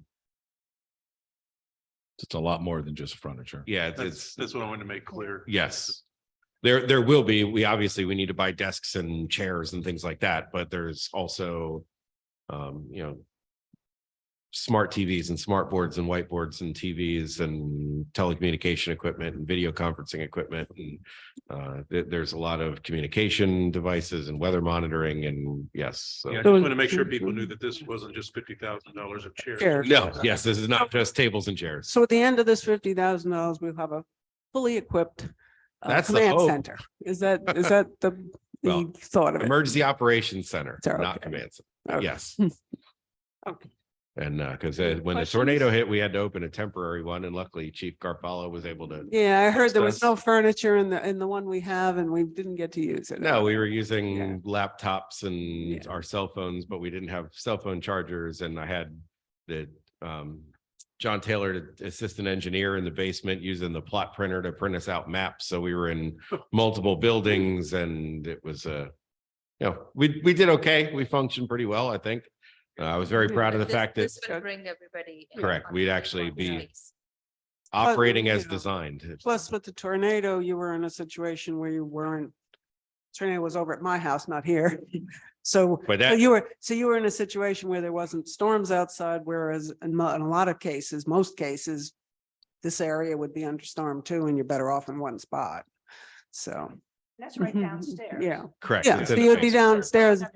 Well, the whole idea is it's downstairs and it's a more protected area Correct, and yeah. stuff like that. So Mhm. Is it done yet? It's Yeah, just an that's it. empty room, but I'll be happy to show it to you. yeah, okay. And don't forget, we have an open house. Yeah. We have a ribbon cutting. Excuse Yep, me, the ribbon ribbon. cutting. Well, that is a tour, correct? Because that's what I'm telling everybody. Certain Okay. areas will be on the tour. Tour, sir. Sorry. Ah, It's on a need to know. Oh, basis. they- We- That's- Maybe we can Yeah. we can get yeah, a, Then we get a private tour. Sure. That'd be nice. maybe Right. once it's equipped. Okay. That would be better because right now it's All right, just a room. all right. I think I've seen there was a storage room that we used to keep stuff in. Nope.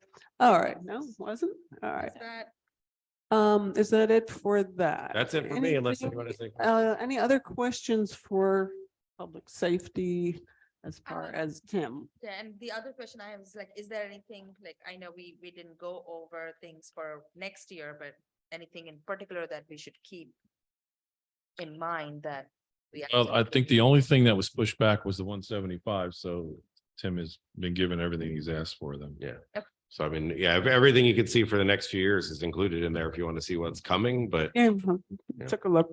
Yeah. It's more trucks. Yeah. lots more trucks. Okay, so right now. Except for you.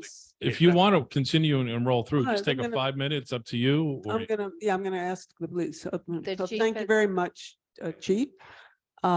Chief Garofalo has asked if we could continue since he has Okay. staff here now. Okay, can we do, so you're probably figure about an hour, you've got staff here now. Why don't we take a little like 10-minute break? And then we can go right into the police. Does that work for everybody? You want?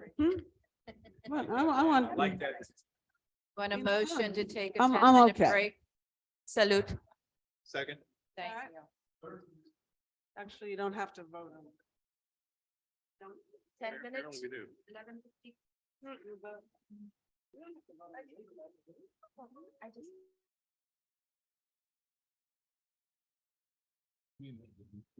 Recording in progress. I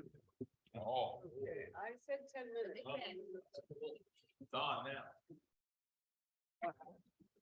Okay, well, we did say 10 minutes, so that's 4 more minutes.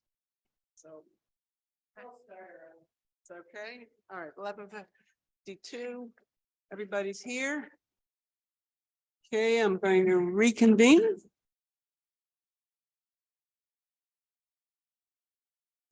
And want to start with I know the chief needs no introduction, but for the record, please introduce yourself and give us a little summary of the accomplishments and goals. Thank you. Good, I would say good morning, but it's good afternoon.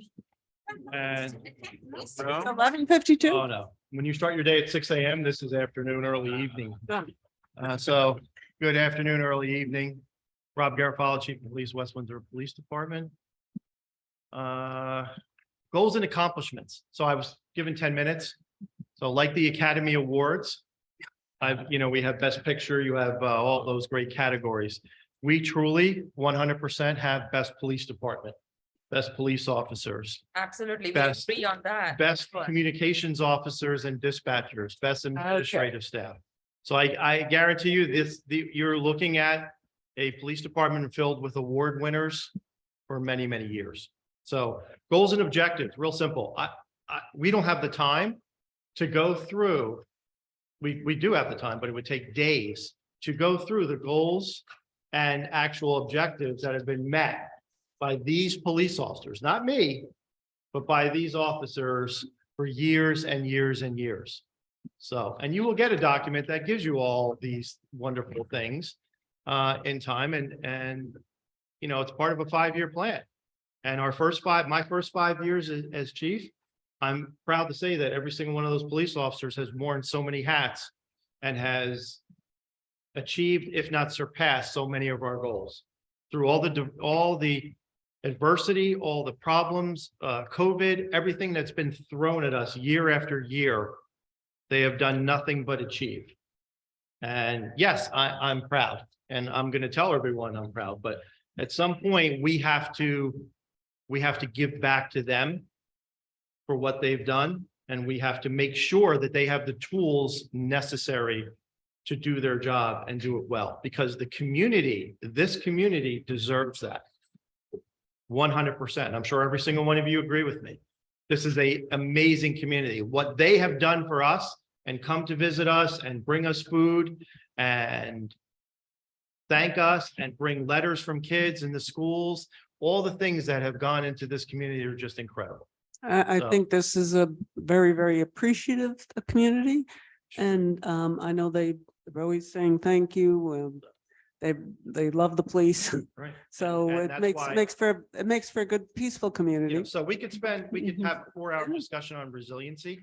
And you don't know how important resiliency is for a police officer. And there's an all-encompassing understanding of that. It's not as simple as you make it out to be. It's actually very complex, almost like mathematical or equation assigned to that. But resiliency is your key, why you have an amazing police department and why they care so much about the residents of this town. So fortunately, we also have amazing staff that we work with. So working with the CFO, working with the business administrator, working with human resources, every year, I have to say, it gets better and better, and they're phenomenal to work with. So putting this budget together has been a collaboration of all of that, and I'm very proud of working with all of them, including my staff, of course. Okay, so if no other questions, we can just wrap it No, up. we do our due diligence, so. Okay. All right, so And- operate. You go to page 4. 4 and the total is on page 5. That's police OE.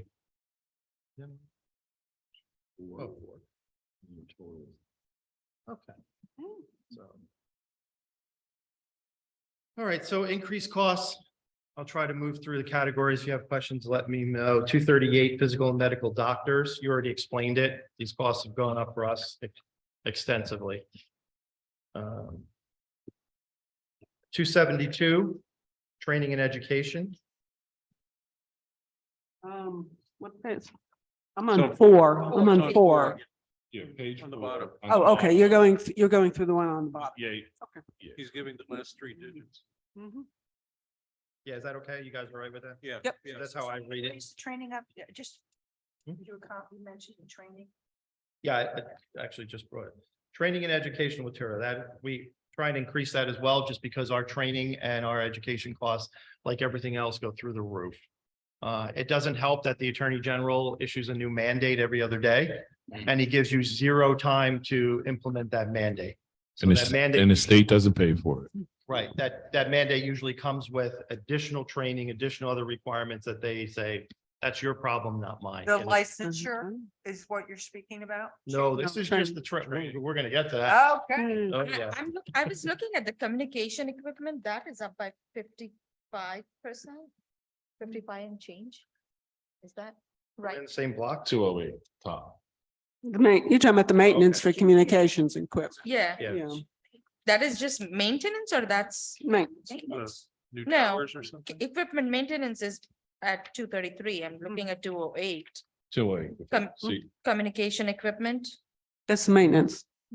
Yeah. Yeah. Oh, that is. So what's new in the new contracts? I assume that's contractual maintenance is. like Maintenance, Contractor. Right, are we jumping out of training and education? No, we're still in the same. She's looking at the top line. Okay. Well, she's looking at the top line and there's like a 55% increase there. First item under. The maintenance of the communication. Yeah, That's fine. 55% increase. yeah, so the, 6. it's a 208. Yeah, with our communication equipment, it also includes all of our 911 communication equipment. There is a lot of reoccurring costs and a lot of maintenance that we have found has pretty much gone through the roof for us. Including that is our ability now, our backbone, which we are running on the state's system for radio and communications there as well.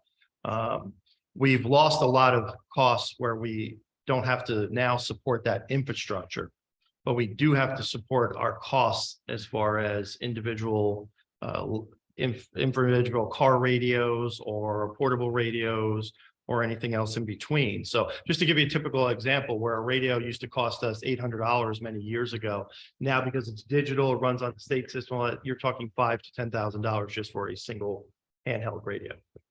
And in the past, they would basically for $800, they would basically just replace it. But now this will help them have it repaired. So you have more of a, and repairs can't be a capital item. Okay. I'm sorry, I'm gonna go try and get you in order there. Just- All right. Back to 272, training and education. Simply with the Attorney General mandates and some of the other training, obviously costs have gone through the roof for that. Again, part of resiliency is that training and education. The trained and educated police officer makes well-educated, well-trained decisions. And these costs, if I could double it, I would double it, and we still wouldn't have enough training and education. The other big push now is going to be for licensing. Okay, licensing and policing. We've been working that on for 3 or 4 years now, and is coming to reality by the end of the year. So that licensing is going to require, almost like with teachers, it'll be like CEUs or equivalency credits, things like that, where you're going to see that there's going to be certain needs in the police field that require you to keep those credits up to keep your licensing. Pretty basic. There's also going to be a cost for that. So they're going to start charging now each agency for the licensing of police officers. So police officer, I remember the state doing this whole thing about licensing police officers now. And is that a license that existed previously?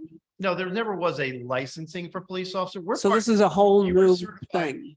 If you go through the police training commission, which every officer has to go through, when you get that PTC, they call it certification. That was your licensing. Okay, we didn't just bring police officers on and say, hey, you're good to go. You had to be PTC certified in New Jersey to get that so-called licensing. Now there's going to be a licensing on top of that. And really, it's a mechanism for a little bit more stability in policing. It's not like we're going through anything extra to get that licensing. We're doing all the same things. It's just helpful that if you have a problem situation where you have a police officer who's being terminated because they're terrible at what they do and they've done terrible things, you can now pull that licensing so that if the officer goes somewhere else, that licensing is gone. Whereas before, officers could travel around and kind of, shop for a different deal and go somewhere else, and there was no real marker or no real area to say, hey, that officer doesn't need to be a police officer. Okay. So same way as we have a license for, well, not only Yeah, any- doctors or professional engineers Real or estate. CFOs So or you have a whatever. real estate license, where Um, you're being unethical, something happens, you lose that license.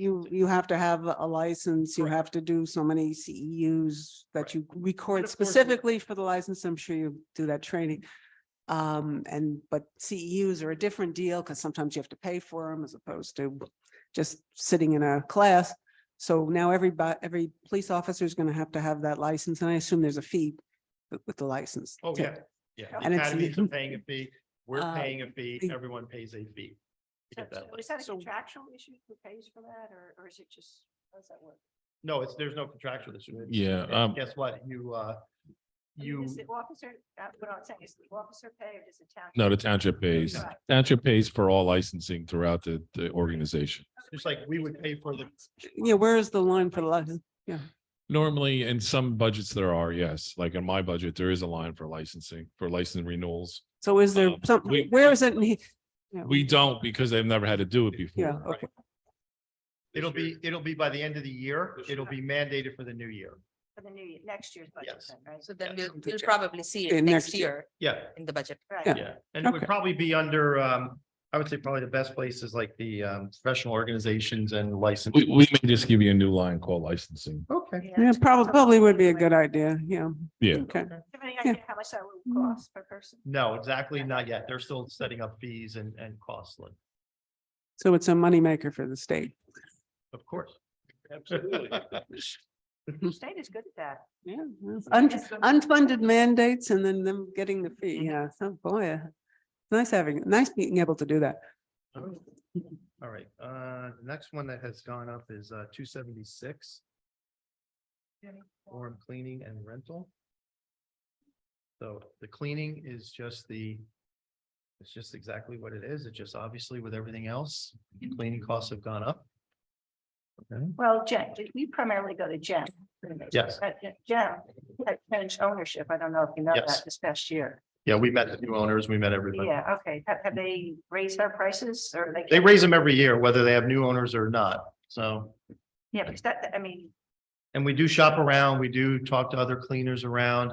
It's just very difficult to keep them on a schedule, our schedule to try and get uniforms out back twice a week. what we spend over the big threshold 17.5, if we take all the uniforms from all different departments. We don't bid it out. This is the only department where we actually do cleaning like this. The other ones, we reimburse employees and then we do a taxable fringe on them. So this is the only one where we directly pay the vendor. So they've historically been under. We'll keep an eye on it. If we reach that threshold, then we, It's 11% increase. it is 12,000. Over what, 17.5? correct. So, that's my number in budget there. Yeah, because we're not exactly sure what the increase is going to translate to. We'll have a better feel. Correct. Last year, we didn't spend 17.5. We were just under it, so we'll see how we go this year. If we go over it, then What's the same as 12? correct, but that was only till 2/14, and I know that they were a little behind on the 1 month or 2 months billing, so Then we spent 11, 12. correct. But we're anticipating that probably going up a little bit more, so. But we're still under the 17.5. Now, remember, well, trust me, the chief will probably need that extra money somewhere else in another line item. Because things happen. Yeah,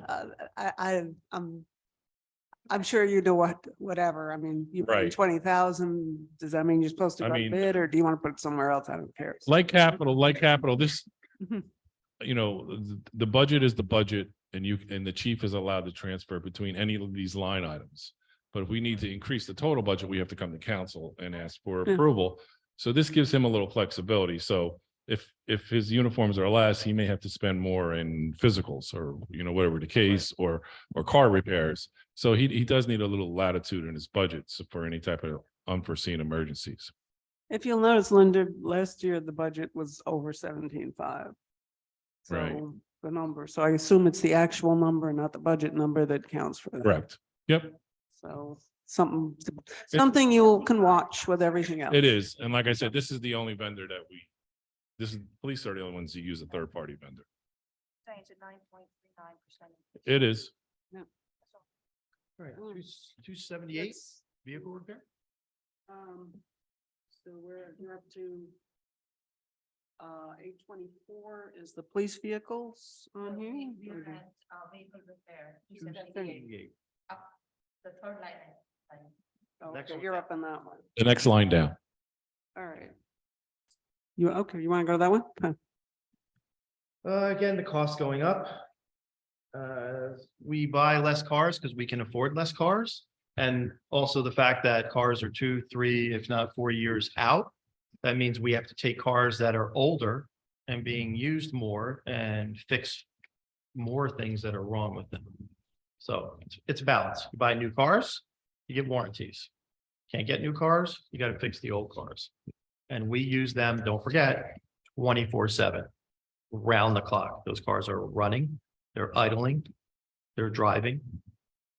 And they get abused quite a bit as far as what they have to go through. The warranties, when we go to state contract, is there any warranty or no? There is. There is? Yeah, Yes. and we do take Okay. full advantage of anything that can be repaired under warranty. And no matter how much Ford fights us on whether that is not a warranty item, we try very dramatically to convince them that it is a warranty item. So we've been successful many times, but we've also been unsuccessful. So a warranty usually runs out with miles or time? Thankfully, I think they're still using miles and not using idle time. Now, Some things I think have switched. Oh, to depending- idle time? Okay, I assume, I meant like how many, 2 year or 3 year as Oh, opposed to. no, they're starting to get smart and figure out that. Oh, so idle they're actually running time- counting your running time, which Yeah. I'm sure Feel nobody free. idles over 3 minutes, right? last year, If they were to use running time, that will go out very quickly. correct. Yeah, yeah.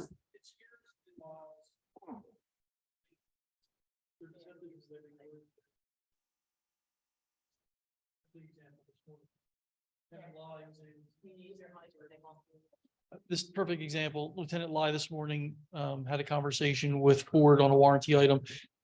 We have a 80,000 mile powertrain warranty. You would think that would cover everything in the powertrain, but it doesn't.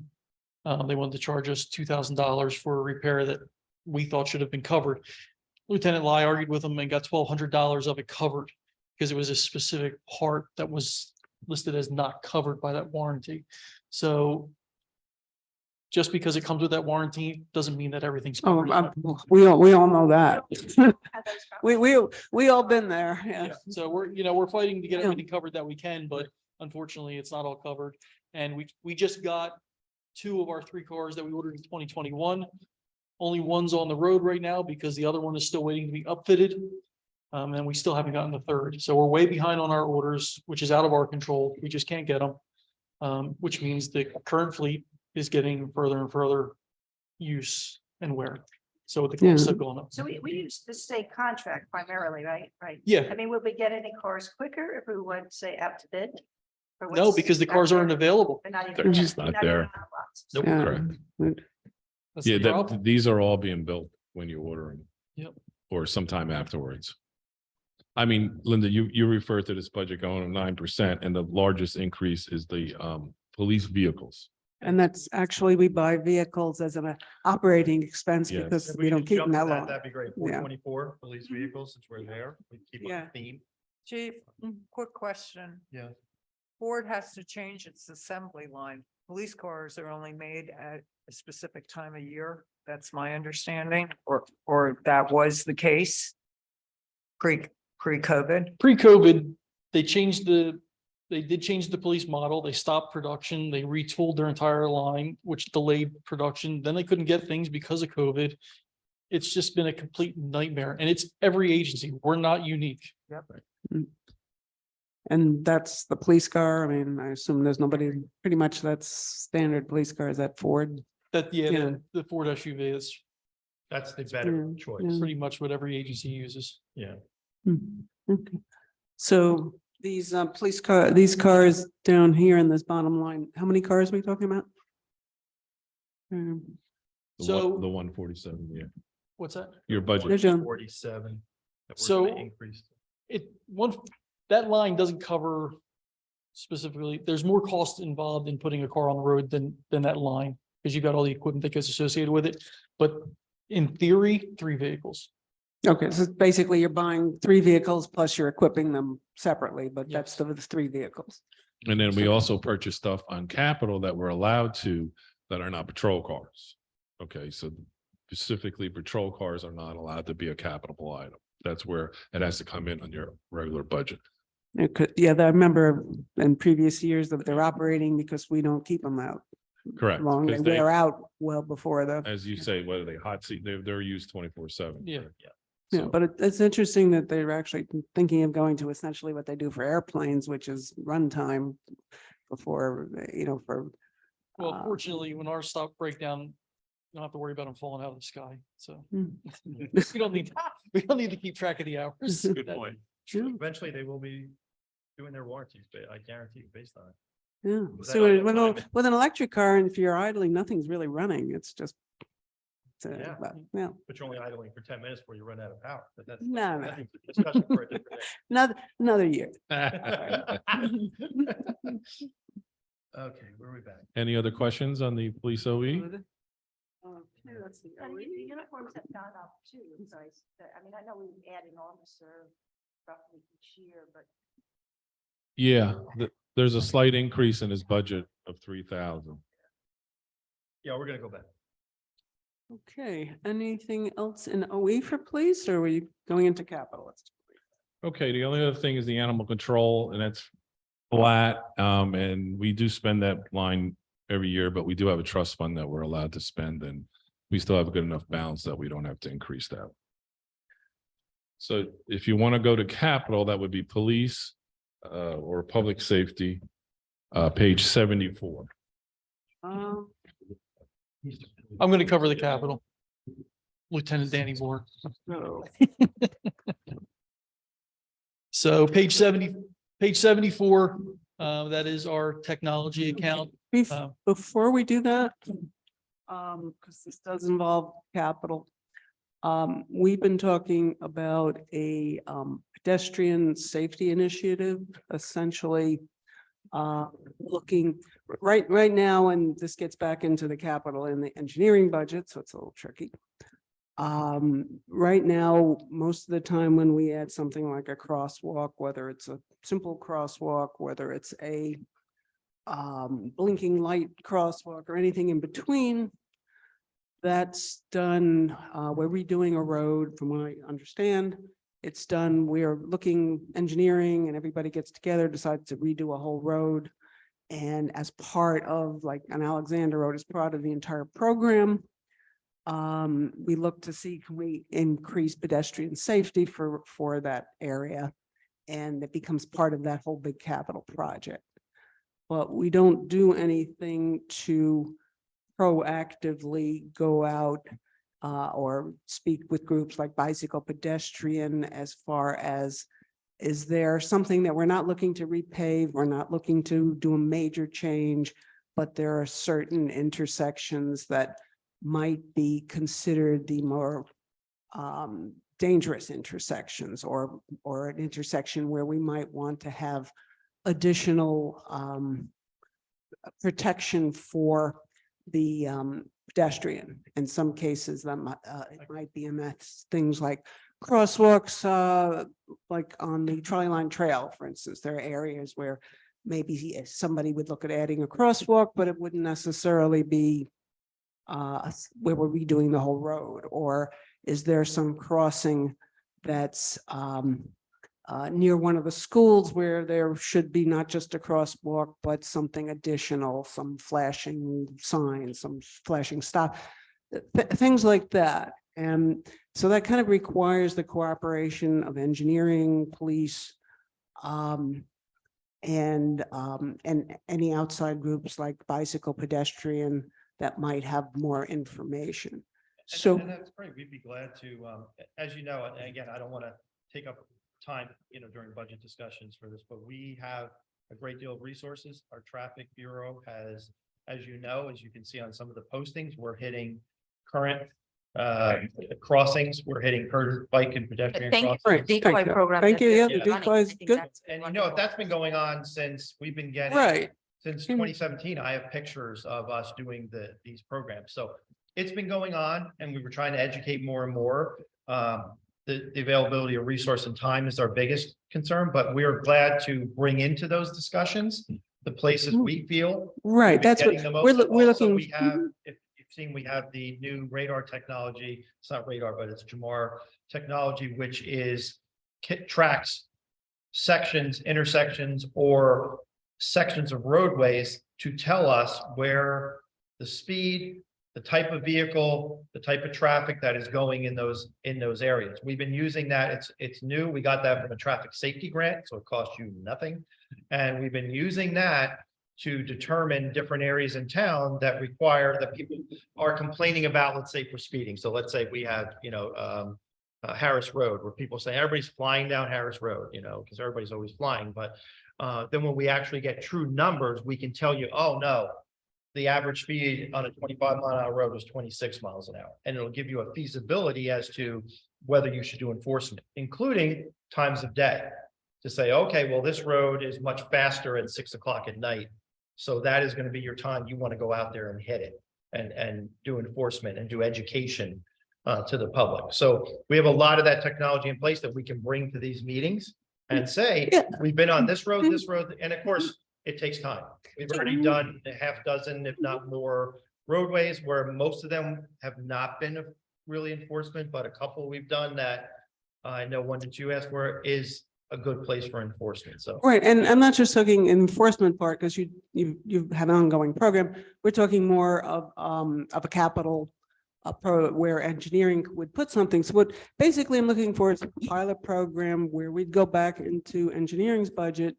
We would add $20,000 to their crosswalk instead of, and right now there's 20,000 for maintenance. We're going to say, okay, we're going to put $20,000 in there for new spots. And then we would go to your people who are very experienced and are out there and say, hey, what's the top 3 We've always spots? done that. We've always worked with That- engineering to provide those. Okay. Wait, can we get that? Because the chase is like, do we have a list crosswalks and you want to put a flashing beacon? Because you know the community. It doesn't- that's- Recently, through particular action, there's requests from Bicycle and Pedestrian Alliance, which you work very closely with and all of us too. Yep. So what we're saying is there a list that exists? If we were to put up a flashing beacon somewhere in town. Well, Is we there- don't is know there what's a list- flashing beacon. Is there a recommendation from police and engineering that we should? Yeah, and we consider can that? give, That's what we're looking for. and that is something we do every day. I have all the pedestrian. But access, all the basically, other and it's not, I mean, the flashing beacon is probably like the most expensive. So there might be, if we say, what's the 3 worst? And what would work? Would a crosswalk be totally useless because it would be ignored? Then it's not worth spending 5,000 or whatever it might be for the crosswalk out of the 20 grand. And if we say there's 3 and it turns out we need to use all 20, we may decide for the top one, we might go for that. We could all decide that. Madam Or President, I think I thought we were going to discuss this at a future meeting because no, we're I really getting did- off a budget because Okay. they can't tell you what the cost. I'm not the asking, different yeah, I'm not things are. asking for the cost. I've asked the mayor what the best way to do this is, and this is his suggestion to bring this up here. I'm not having the meeting now. I'm not asking for the priorities. I'm bringing the program up. And if this looks like it's going to work, then we're going to be asking for $20,000 in the engineering budget. And basically what we're looking for, bottom line, is some advice. What are, say, three intersections, and what do you think would work there? And then we work from that. We can provide you that detailed information. Because Okay. this is budget season. We get to go through this once a year and either we have the money in there to do something or we don't. And I think the council is just, has requests from different groups or whatever. And we need to be able to respond back with, professional data or professional recommendations. Right, we can That provide that. we look to you to tell us where you think it should go. Should we have no new flashing beacons this year? Should Well, we it's not, have yeah, one? it's not just They don't flashing. know. That's what we need Yeah, to but- know. I can provide you with the data that's Okay. gonna help educate you guys to what intersections have the higher moving traffic, what areas, what sections of roadways, whether it's at the crosswalks, wherever it is, I can. Yeah, get you that basically, data. if, you know, your traffic people, if you had the ideal, what would you put? Where would you put something? Where are you most worried? And that's, Right. and that would be, you know, So between rather than you. just throw out 3 intersections, I would be more comfortable doing some research. and Oh, getting no, those we're not looking for statistics. that now. We're That's what looking, we'd like. that's what the But pilot, something- no, I'm that's just ongoing. looking to get that's that something you want ongoing. to, Absolutely. that this works out and then we'll put the money into engineering so that when we come back with it, or, you know, And that's then part there'll of be some what money. we have Discussions with administration. right. all the time. All right, That so, data is out there yeah. and we'll be able to. But provide can- it. and if it comes out to more than 20 and we, you know, when it's that bad, we'll probably can find some money elsewhere. But right now, if we put that money in there, we get the program going and then we become, you know, a little more proactive. It sounds like you have the data, so I don't know. if Uh, we need a new well, we're program. not- I need Not a- every- We're not, we're, We have What do you ongoing. need? What do you need specifically? You and engineering, your police department. Let- It's engineering. pulling the data out of our. We just need to sit down and have meetings and Okay, discuss. all right, so that you know. doesn't cost $20,000. no, the $20,000, Linda, is so when they come back and they say, hey, it would be really nice to have this kind of a walk at this particular intersection. We have money in the budget to actually go ahead and I- engineering could do it. I have it on our list. I think the All right. chief and the lieutenants understand what the council is looking for, and I'm sure they will get back to us as soon as they can. So we want to Adjust the budget if necessary. Okay, so is everybody okay with the pilot program? $100,000. Can we look at, Depends on the intersection, so I'm Well, just looking for. Wait a something- minute, don't there are have- two different conversations going. excuse me. We just wanted to get an idea from the police department as a participation in it. And I'm going to ask that we add a $20,000 to 2023-14C for a pedestrian safety. Okay, initiative. slow down, slow down. Okay. Okay. Start over. So 2023. 2023-14C, which is an engineering capital, Okay, which currently is for the annual crosswalk improvement program, which is mostly maintenance from the way we understood it, where we want to add another $20,000 allocated to a pilot pedestrian safety got it. program. And then And we there- will support. those everything studies. else will happen Absolutely. over the next so many months as we do this, and that will give us money for doing the project. Is that okay with everyone? Thank You gotta put it on a wrap up. I don't want to do on the spot. It's on Yeah, the we'll do it list. Tuesday. It's on the We can do list. that. But I would like to know and an answer is where would it go this year if we wanted to do? one? Linda, we only, they only have 4 days. If we, Engineering, since you already have the data, you need to come together for the conversation Yeah. and then make a recommendation to us. okay, $20,000 Linda, is not gonna I be don't a want, flashing beacon. we don't know if it's a flashing beacon. We don't know what street it is. This is a pilot program. We don't know what is happening But yet. it's a We're, pilot program, it's just a discussion then. I mean, no, there's money there to take. My Take action. recommendation is let May I? the professionals look at the data because we have to come back to council with for you to introduce the budget, then you have to adopt the budget, and then there's going to be a capital bond ordinance. That will give us enough time to analyze the data. Police and engineering will be given the opportunity to get back with a recommendation. That's my recommendation. Right. Right. Just another reminder that the capital program is just a management tool. So it doesn't become spendable till you get the ordinance, which you will get well in advance. By then, you should have all that information. So we can do this on wrap up to add this to 2023. We'll keep it generic for crosswalk improvement program. Well, We I do want it specified in I the understand that, thing but- that 20 is towards this. Now, what and we happens understand that, but later on? we try to keep it generic in case you need it for Right. A or B or C. Otherwise, if you Well, do that, no, keep it in that budget, that's what I but, meant. and we may need to move a little here or there that I Correct. understand, but but I want to make sure that. So we do- you'll have opportunities to make changes. Capital budget can be changed at any time. So it shouldn't hold up the process of the budget. Right, but 5% of the capital budget amount has to be the operating budget. Correct. Operating Right. And we'll discuss that Tuesday. We'll discuss that. I know, I did speak to the mayor. He said he'd be looking with Correct. John And I had a conversation with the everybody. mayor and Mhm. he pretty much told me to come up with a little extra. And I think I already have because the state has increased our state aid by a little bit. So it probably would cover our down payment. But I got to work through some numbers. So I'll have more of that information on Tuesday. Okay. Okay. Okay. All right. And Tuesday is going to be the wrap up, and John has Revenues, revenues and also John- appropriations, and closed session for, right. So- And as part of that discussion, there's going to be a little summation of correct. why we're seeing some large increases in Yes. various categories. That's. I'll go in the- much more detail Yeah. on what is a one-time and what is, Right. just maybe a year or two increase versus one-time increases. And we have several one-time increases. that's Yeah, why- one of them is absolutely a hope, Yeah. one time. So Um, I'll go over all that Tuesday. Okay, thank you. And thank you for, offering and to help with, problem. with this program, because I know the public, and as you know, because of all the work you're doing, the public's very interested in it. Not a problem.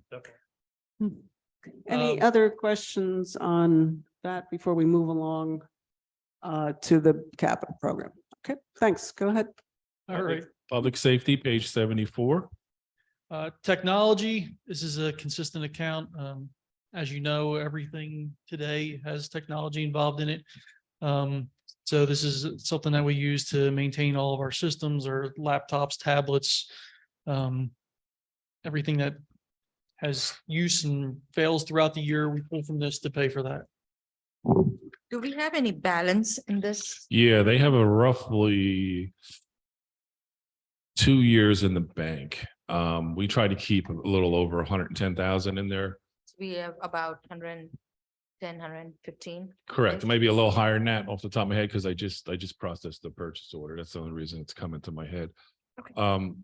And we like to try to keep, because if they lose one of their systems, we're probably looking at $100,000. Easily. So we try to keep, 2 years of this monthly stuff in the reserves. Because as we all know, the police can't stop operating, so. Yep. Okay, Our software project, this covers the systems and licenses for things that we can get 5 years life out of, like Adobe. And you're able to get 5-year, do you own are you owning the software? We or have to you- buy licenses. yeah, we still own our stuff. We're not been forced to the the cloud yet, but we may be there probably in the next 3 to 5 years, if not sooner. It's been a real struggle to keep buying. Yeah. They're trying to push it into the corner to go to the cloud on a subscription base, which means we would not be able to use capital, and it would increase our current budget. So it's kind of why we've been fighting it for this long. Is there a security issue with some of the software?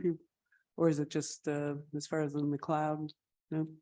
It's not that there's not a security issue. Okay. It's just, this is cheaper in the long run. Hmm. And that's why everybody else is going to the cloud. Hmm. Makes more money. Yeah. Oh, yeah, I know. I gave up and some stuff that way. The next one's our digital mugshot system. It's due for replacement. So that's why the $75,000 cost. It's a computer and scanning system for your fingerprints. The Like next, mug shots and fingerprints? the mugshot is actually separate. Oh. This is it's specific for doing your fingerprints when people are arrested for crimes that they need to be fingerprinted. Okay, because it says digital mug shot and live scan system. Right, because it actually has mugshot capabilities built in from the state police, but we process that mugshot beforehand. If that system failed, then we would use theirs. as the- Okay, so as we the use it backup. for the fingerprints. But for can- every person arrested, they have to go through that system because it is immediately sent to the county. And we cannot process a summons or an arrest until that data is received. So this is another state mandate. State not pay. All right, no more ink. Huh? We should make We a haven't list. used ink in a long time. Send it to our Congress. The next one is our security systems upgrade project. These are the electronic locks throughout the police department. Maintaining the ones that are existing and then also adding others as time goes on. The next one is our DWI and DB interview rooms for Axon. Again, these have steady costs throughout their life and maintenance contracts and whatnot. So that's what this money is used for. And these are your cameras? These are it's the same company, but it's our physical inside the building cameras. Okay. Not the ones the officers It's in wear. the interview rooms, right? There's, Yes. yes, the DWI interview room and the DB interview room. Now, Uh, I've noticed you wind up doing a lot of interviews out in the hall there. Is that how you're out of room? Say that again? Sometimes I come in and there's somebody sits out in the lobby there and. That's separate. We're talking about doing, when we're talking about the recorded ones, they're ones for crimes. The Okay, ones so that you see people sitting in the if lobby, they're they're coming- there to report something. Yeah, that's just reporting a an recording. accident That- or, That's not an interview. okay, so they don't have to go in an No. interview. No, so, and also if we have victims, those are interviewed in those rooms as Right, well. for security and for. Yeah. Okay. The next one is our radio system. And this one is we currently have the state radio system that we're operating on. And we're also have a county system that we have as a backup, and our fire department uses the county system. Right now, our dispatchers are not able to switch between the two systems without physically walking back to the back of the building, changing radios. So the consulate would give them that ability to do that right from their seat. So I'm seeing 27,000 for this year, but then few years Yeah, there's out, nothing. it's like 300. 300. Yeah, we're It's a- expecting, again, the systems are electronic, they're very expensive, and they only have a certain life. So we're projecting that in 4 years, we're gonna have to do a major upgrade. Okay.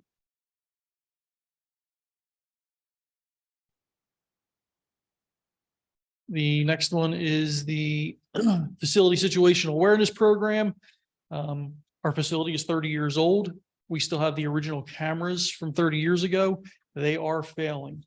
And I don't have to tell you, if you look at the news, there are assaults on police officers and police departments, unfortunately, almost every day. And we have cameras now that are failing, and we want to make sure that our system is up to date and gives situational awareness for the safety of our officers. So that's what this is for. Was there a program from the county that they wanted, a couple $100,000 for the town to pay for cameras on Route 1? Is That's that? coming. That's coming That's up. coming. Yeah. It's Oh, I in here. missed that. You're right. We can jump right to it. This one is just inside and outside police building. Correct. It doesn't, in the parking lot Yep. too, probably, but doesn't include like the camera that's on the voting. No, that's us. No, That's in our okay, so building. That's where. It does include our internet purchasing zone. You know, we have that Right. zone up front that Right. people can make Yeah. internet purchases. Can we make that a little more obvious on the website? Because I've tried to refer people to the information on it and somehow I couldn't find a link to send them. Okay, Yeah, just bring that up since you brought it I'll up. check it. Yeah, I think a lot of people appreciate having it, so, Oh, yeah. Yeah. They would. yeah. The next one is our communication center upgrades, and this is really to make the life better for our dispatchers. You know, they're there 12-hour shifts, 24 hours a day. And stuff like wireless headphones, electronic keyboards, just to make their jobs a little more comfortable and easy during the course of their shift. The next project is the one you were just speaking about, Ms. Gevers. This is the multitask and surveillance solution cameras. We did apply for the grant money for this project. We are also requesting capital money to expand the project. And it would provide cameras around town that would help us investigate serious and deadly motor vehicle accidents, the burglaries, thefts, automobile thefts, shoplifting. So Everything. what was that? Everything. Yeah, everything. So like you say shoplifting, if like Nassau Park, they would be expected to have their own cameras, I would assume. So what we would do is there would be a camera placed somewhere in the vicinity of Nassau Park. So when somebody steals from a store in Nassau Park and they either exit out on the Quaker Bridge Road or out on the Route 1, what the cameras would catch a picture of that vehicle, no matter which way it leads. So you the- could see which way it went. Exactly, So these cameras would go only on public ways, correct. presumably, and these were the ones that do tie into the state system or the county system? Correct. Well, it's a state system. It's Mercer County keeps the server for Mercer County and all the agencies' data goes into that server, but it's available. The data is available statewide. So cameras that are over the traffic lights, for instance, right? Those Those- are cameras. Those are sensors. Those are sensors to Right. see whether or not you're near, because I Yeah. know if you're too far back, they don't Completely change the different. light. Or if you're on a bicycle, they don't change the light. Yes. But you could put cameras in some of those spots too, if you wanted. Yeah, the Okay. camera program can be, Mhm. is gonna be quite extensive. To be honest with you, I'd love to sit down with you guys and have a private discussion or a public, whatever, discussion about that, because it's really several hours worth of discussion. Just their availability and the incredible ability to help solve crime and help the public and be involved in every way, shape, or form, because they pull data from the license plates. They pull it from all over the state. They can track type of vehicle, color of vehicle, all those things go into these systems, which is countywide. They're all over the place in a lot of areas, Trenton, Hamilton, Lawrence. There's a lot of areas that have already adopted these. And we'll be able to tie in with Exactly. all of them. I can get camera data from Bergen County if I want to, as to a vehicle that we saw here, where did it go? Has any other traffic cameras seen that data? So really, it's gonna be in areas that are very accessible, so we can have almost like junction points to see. So, you know, a good place for, let's say a good place for a camera might be right in front of Community Park. Hmm. Okay, so that captures 571 data, captures data coming in and out of It Community Park. captures the people who come in and smash the windows Right. at the. So that we Exactly, have- we have an exactly. Exit point, and we also have, we know that if somebody's breaking into developments in a neighborhood that is right around the corner from 571, they're gonna find the quickest escape route. That would be 571, so we could see what vehicles have left that area at certain times. And you'll have some mobile cameras too, that, so if there's a particular neighborhood that's getting hit, you'll be Correct. able to put something up over, Correct. there'll be a number of those. These are very high resolution, so you can capture tags, you can capture. You capture everything. That's They're so specifically clear, what they're They designed can for. almost capture, you know, whether you have a mustache or not when you're driving. Yeah. Yeah, and it actually reads the text, I assume, and. Yeah. Yeah, you don't have to peer through the, Oh, no. yeah. So it was Yeah. this county was pushing for this or no? Is that another? The county has developed, it. The only reason why it is affordable to us, considering this is what is affordable, okay, if we did this on its own, it would, on our own, it'd be impossible. Oh, The sorry. county is running the servers and the backbone and the infrastructure that goes behind it.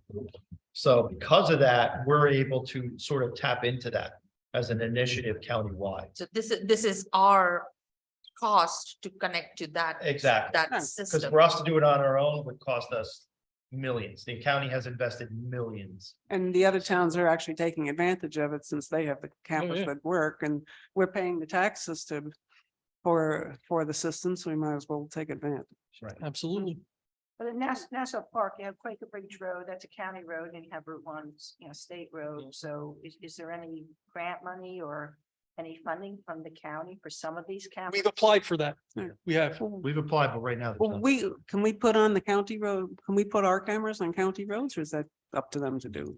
So because it's facilitated through the county, that's why it's facilitated through the county, so they can help with that process, coordinating permits for doing Okay. state roads, county roads. So So if we it will want- be all around town, within our town limits, obviously, but county road, state road, township Yes. road. Yep. Will the county give us any money for cameras? Will they buy them? At certain places like, Nassau Park? They've actually funded several they're gonna fund several cameras in addition to their project in some areas that they find are, that could be beneficial. We put in a request for a number of cameras through the county to pay for. Right. We're waiting for answers on what they're going to fund. When will we know? That whole project's on hold Yeah. because of the They got stuff Better. going on. And Account. like any other grant, we would have to spend the money, they would reimburse us. Right, Imagine. right. Yeah, so, we go ahead with the project and they say, oh yeah, we're gonna give you 100,000, then we'll take the 100,000 and we won't have to bond for it. then. Okay, Okay. And so this would be implemented piece by piece. I mean, As depending on what resources we have and what kind of time frame and the companies just that. are involved, prioritize locations. You know, based on yeah, your data. we're gonna obviously pick the locations that are gonna be the most advantageous to us for catching the most amount of activity, so to speak, and then we'll work our way in from there. The mobile ones, I assume we can attach to something. We don't have to have a car sitting there. with No, it's it. almost like it's like a little trailer cart. It's like a little. Trailer. It's a trailer. That's it. And you can leave it there, you know. Yeah. You leave It's it- they're you like, lock- it's like lock it the up. portable, like the signs that say what speed limit, Yes. sort of that kind of thing. Yeah. They're impervious to 5.56 rounds, so. Okay, well, hopefully that won't be a, Good to know. won't be a. Hopefully Just not. let you know in case you.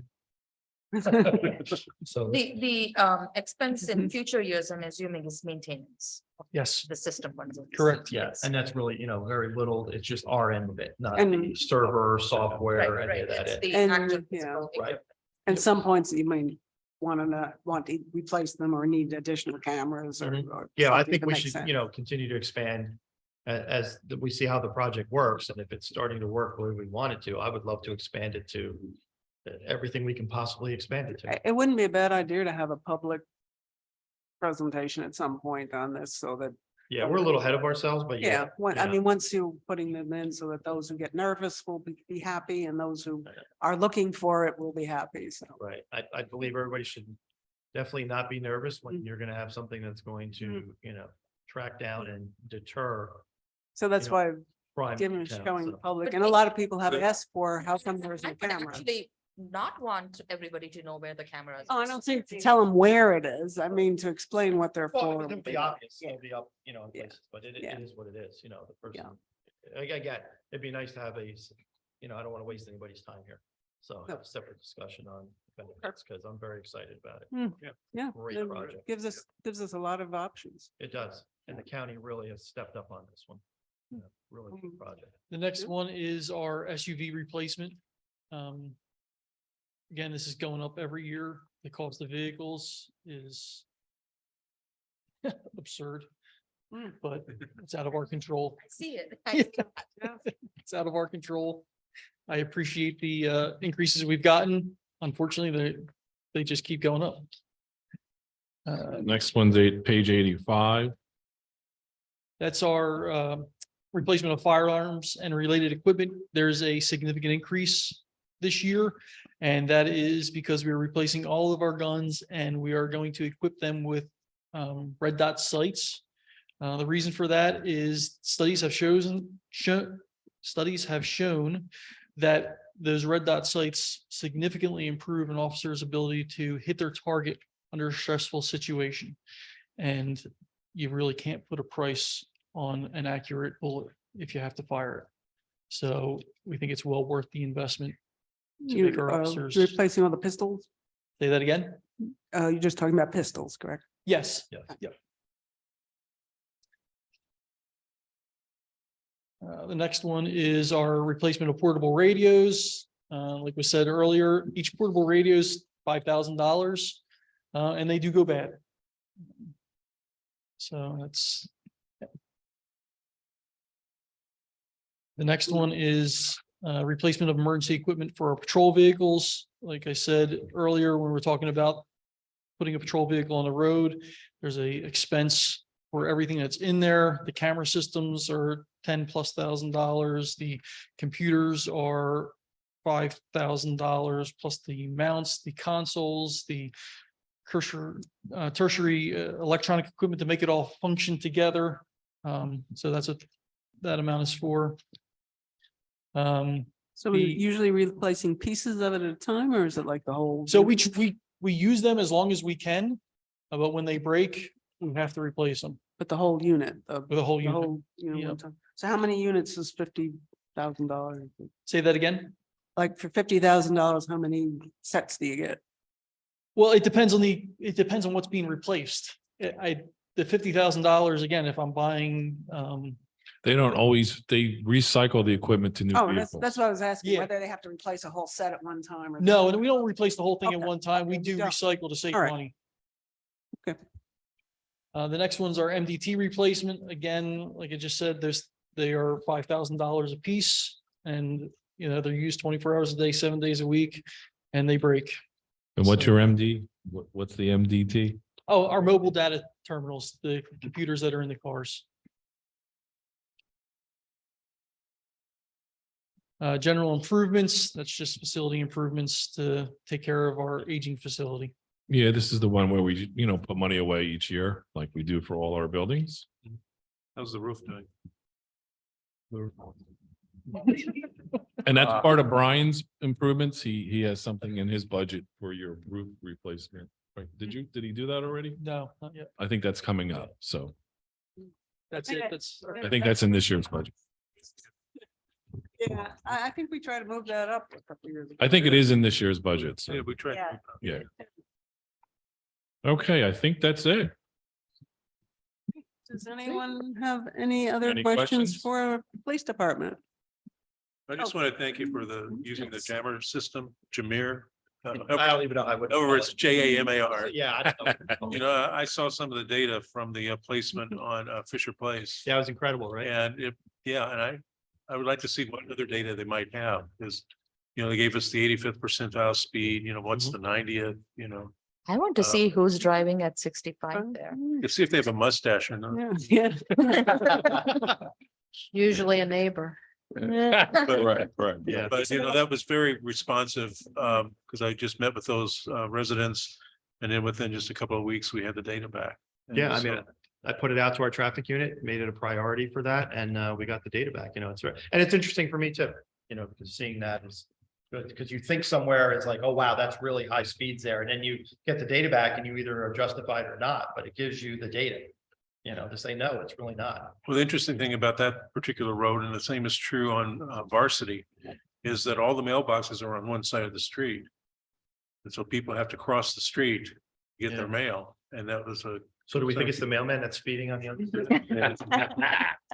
I don't know how they can get the mailboxes on their side of the street. That might be part of the solution too. Yeah. But Talk to. the residents were very appreciative of what you folks did. Thank you, thank you. I'll pass it along to them. Okay. Well, So, Yep. send them Thank our you for best. everything. Thank you. Thank, you. thank, Appreciate it. thank you. We Appreciate. what you do. And, Jeff, thanks. Yes, Yeah. thanks. Thank you. Okay, I think. that's it, right? Well- Other than public comment at this point, Oh, yes. I think they've commented. Gay, do we have anybody online for public comment? Is there anyone online who wishes to speak during public comment? If so, please raise your hand and I'll call on you. And if there is, I'll just give us a quick thing on. Again, 3 is there minutes. anyone online who wishes to speak? If so, please raise your hand and I'll ask you to unmute. Seeing none. Seeing none, I'm going to close public comment and I'm going to ask for a motion to adjourn. So moved. Okay. Second. A quick Oh. question. I noticed in the budget, there's this new housing department and I. Yes, Jill will have a description of that, and that's another state mandate. That's probably the one with the lead and the It is, apartments. I'm it gonna is. get. So she'll give you a little overview. We're still trying to figure out all the regulations and everything else, but we knew there was going to be a cost to do the initial inventory. So we're putting that in the budget for this year. So that's with and- the smoking initiative and all the things. Yeah, has to do with the Yeah. lead base, This- lead this is paint just- base.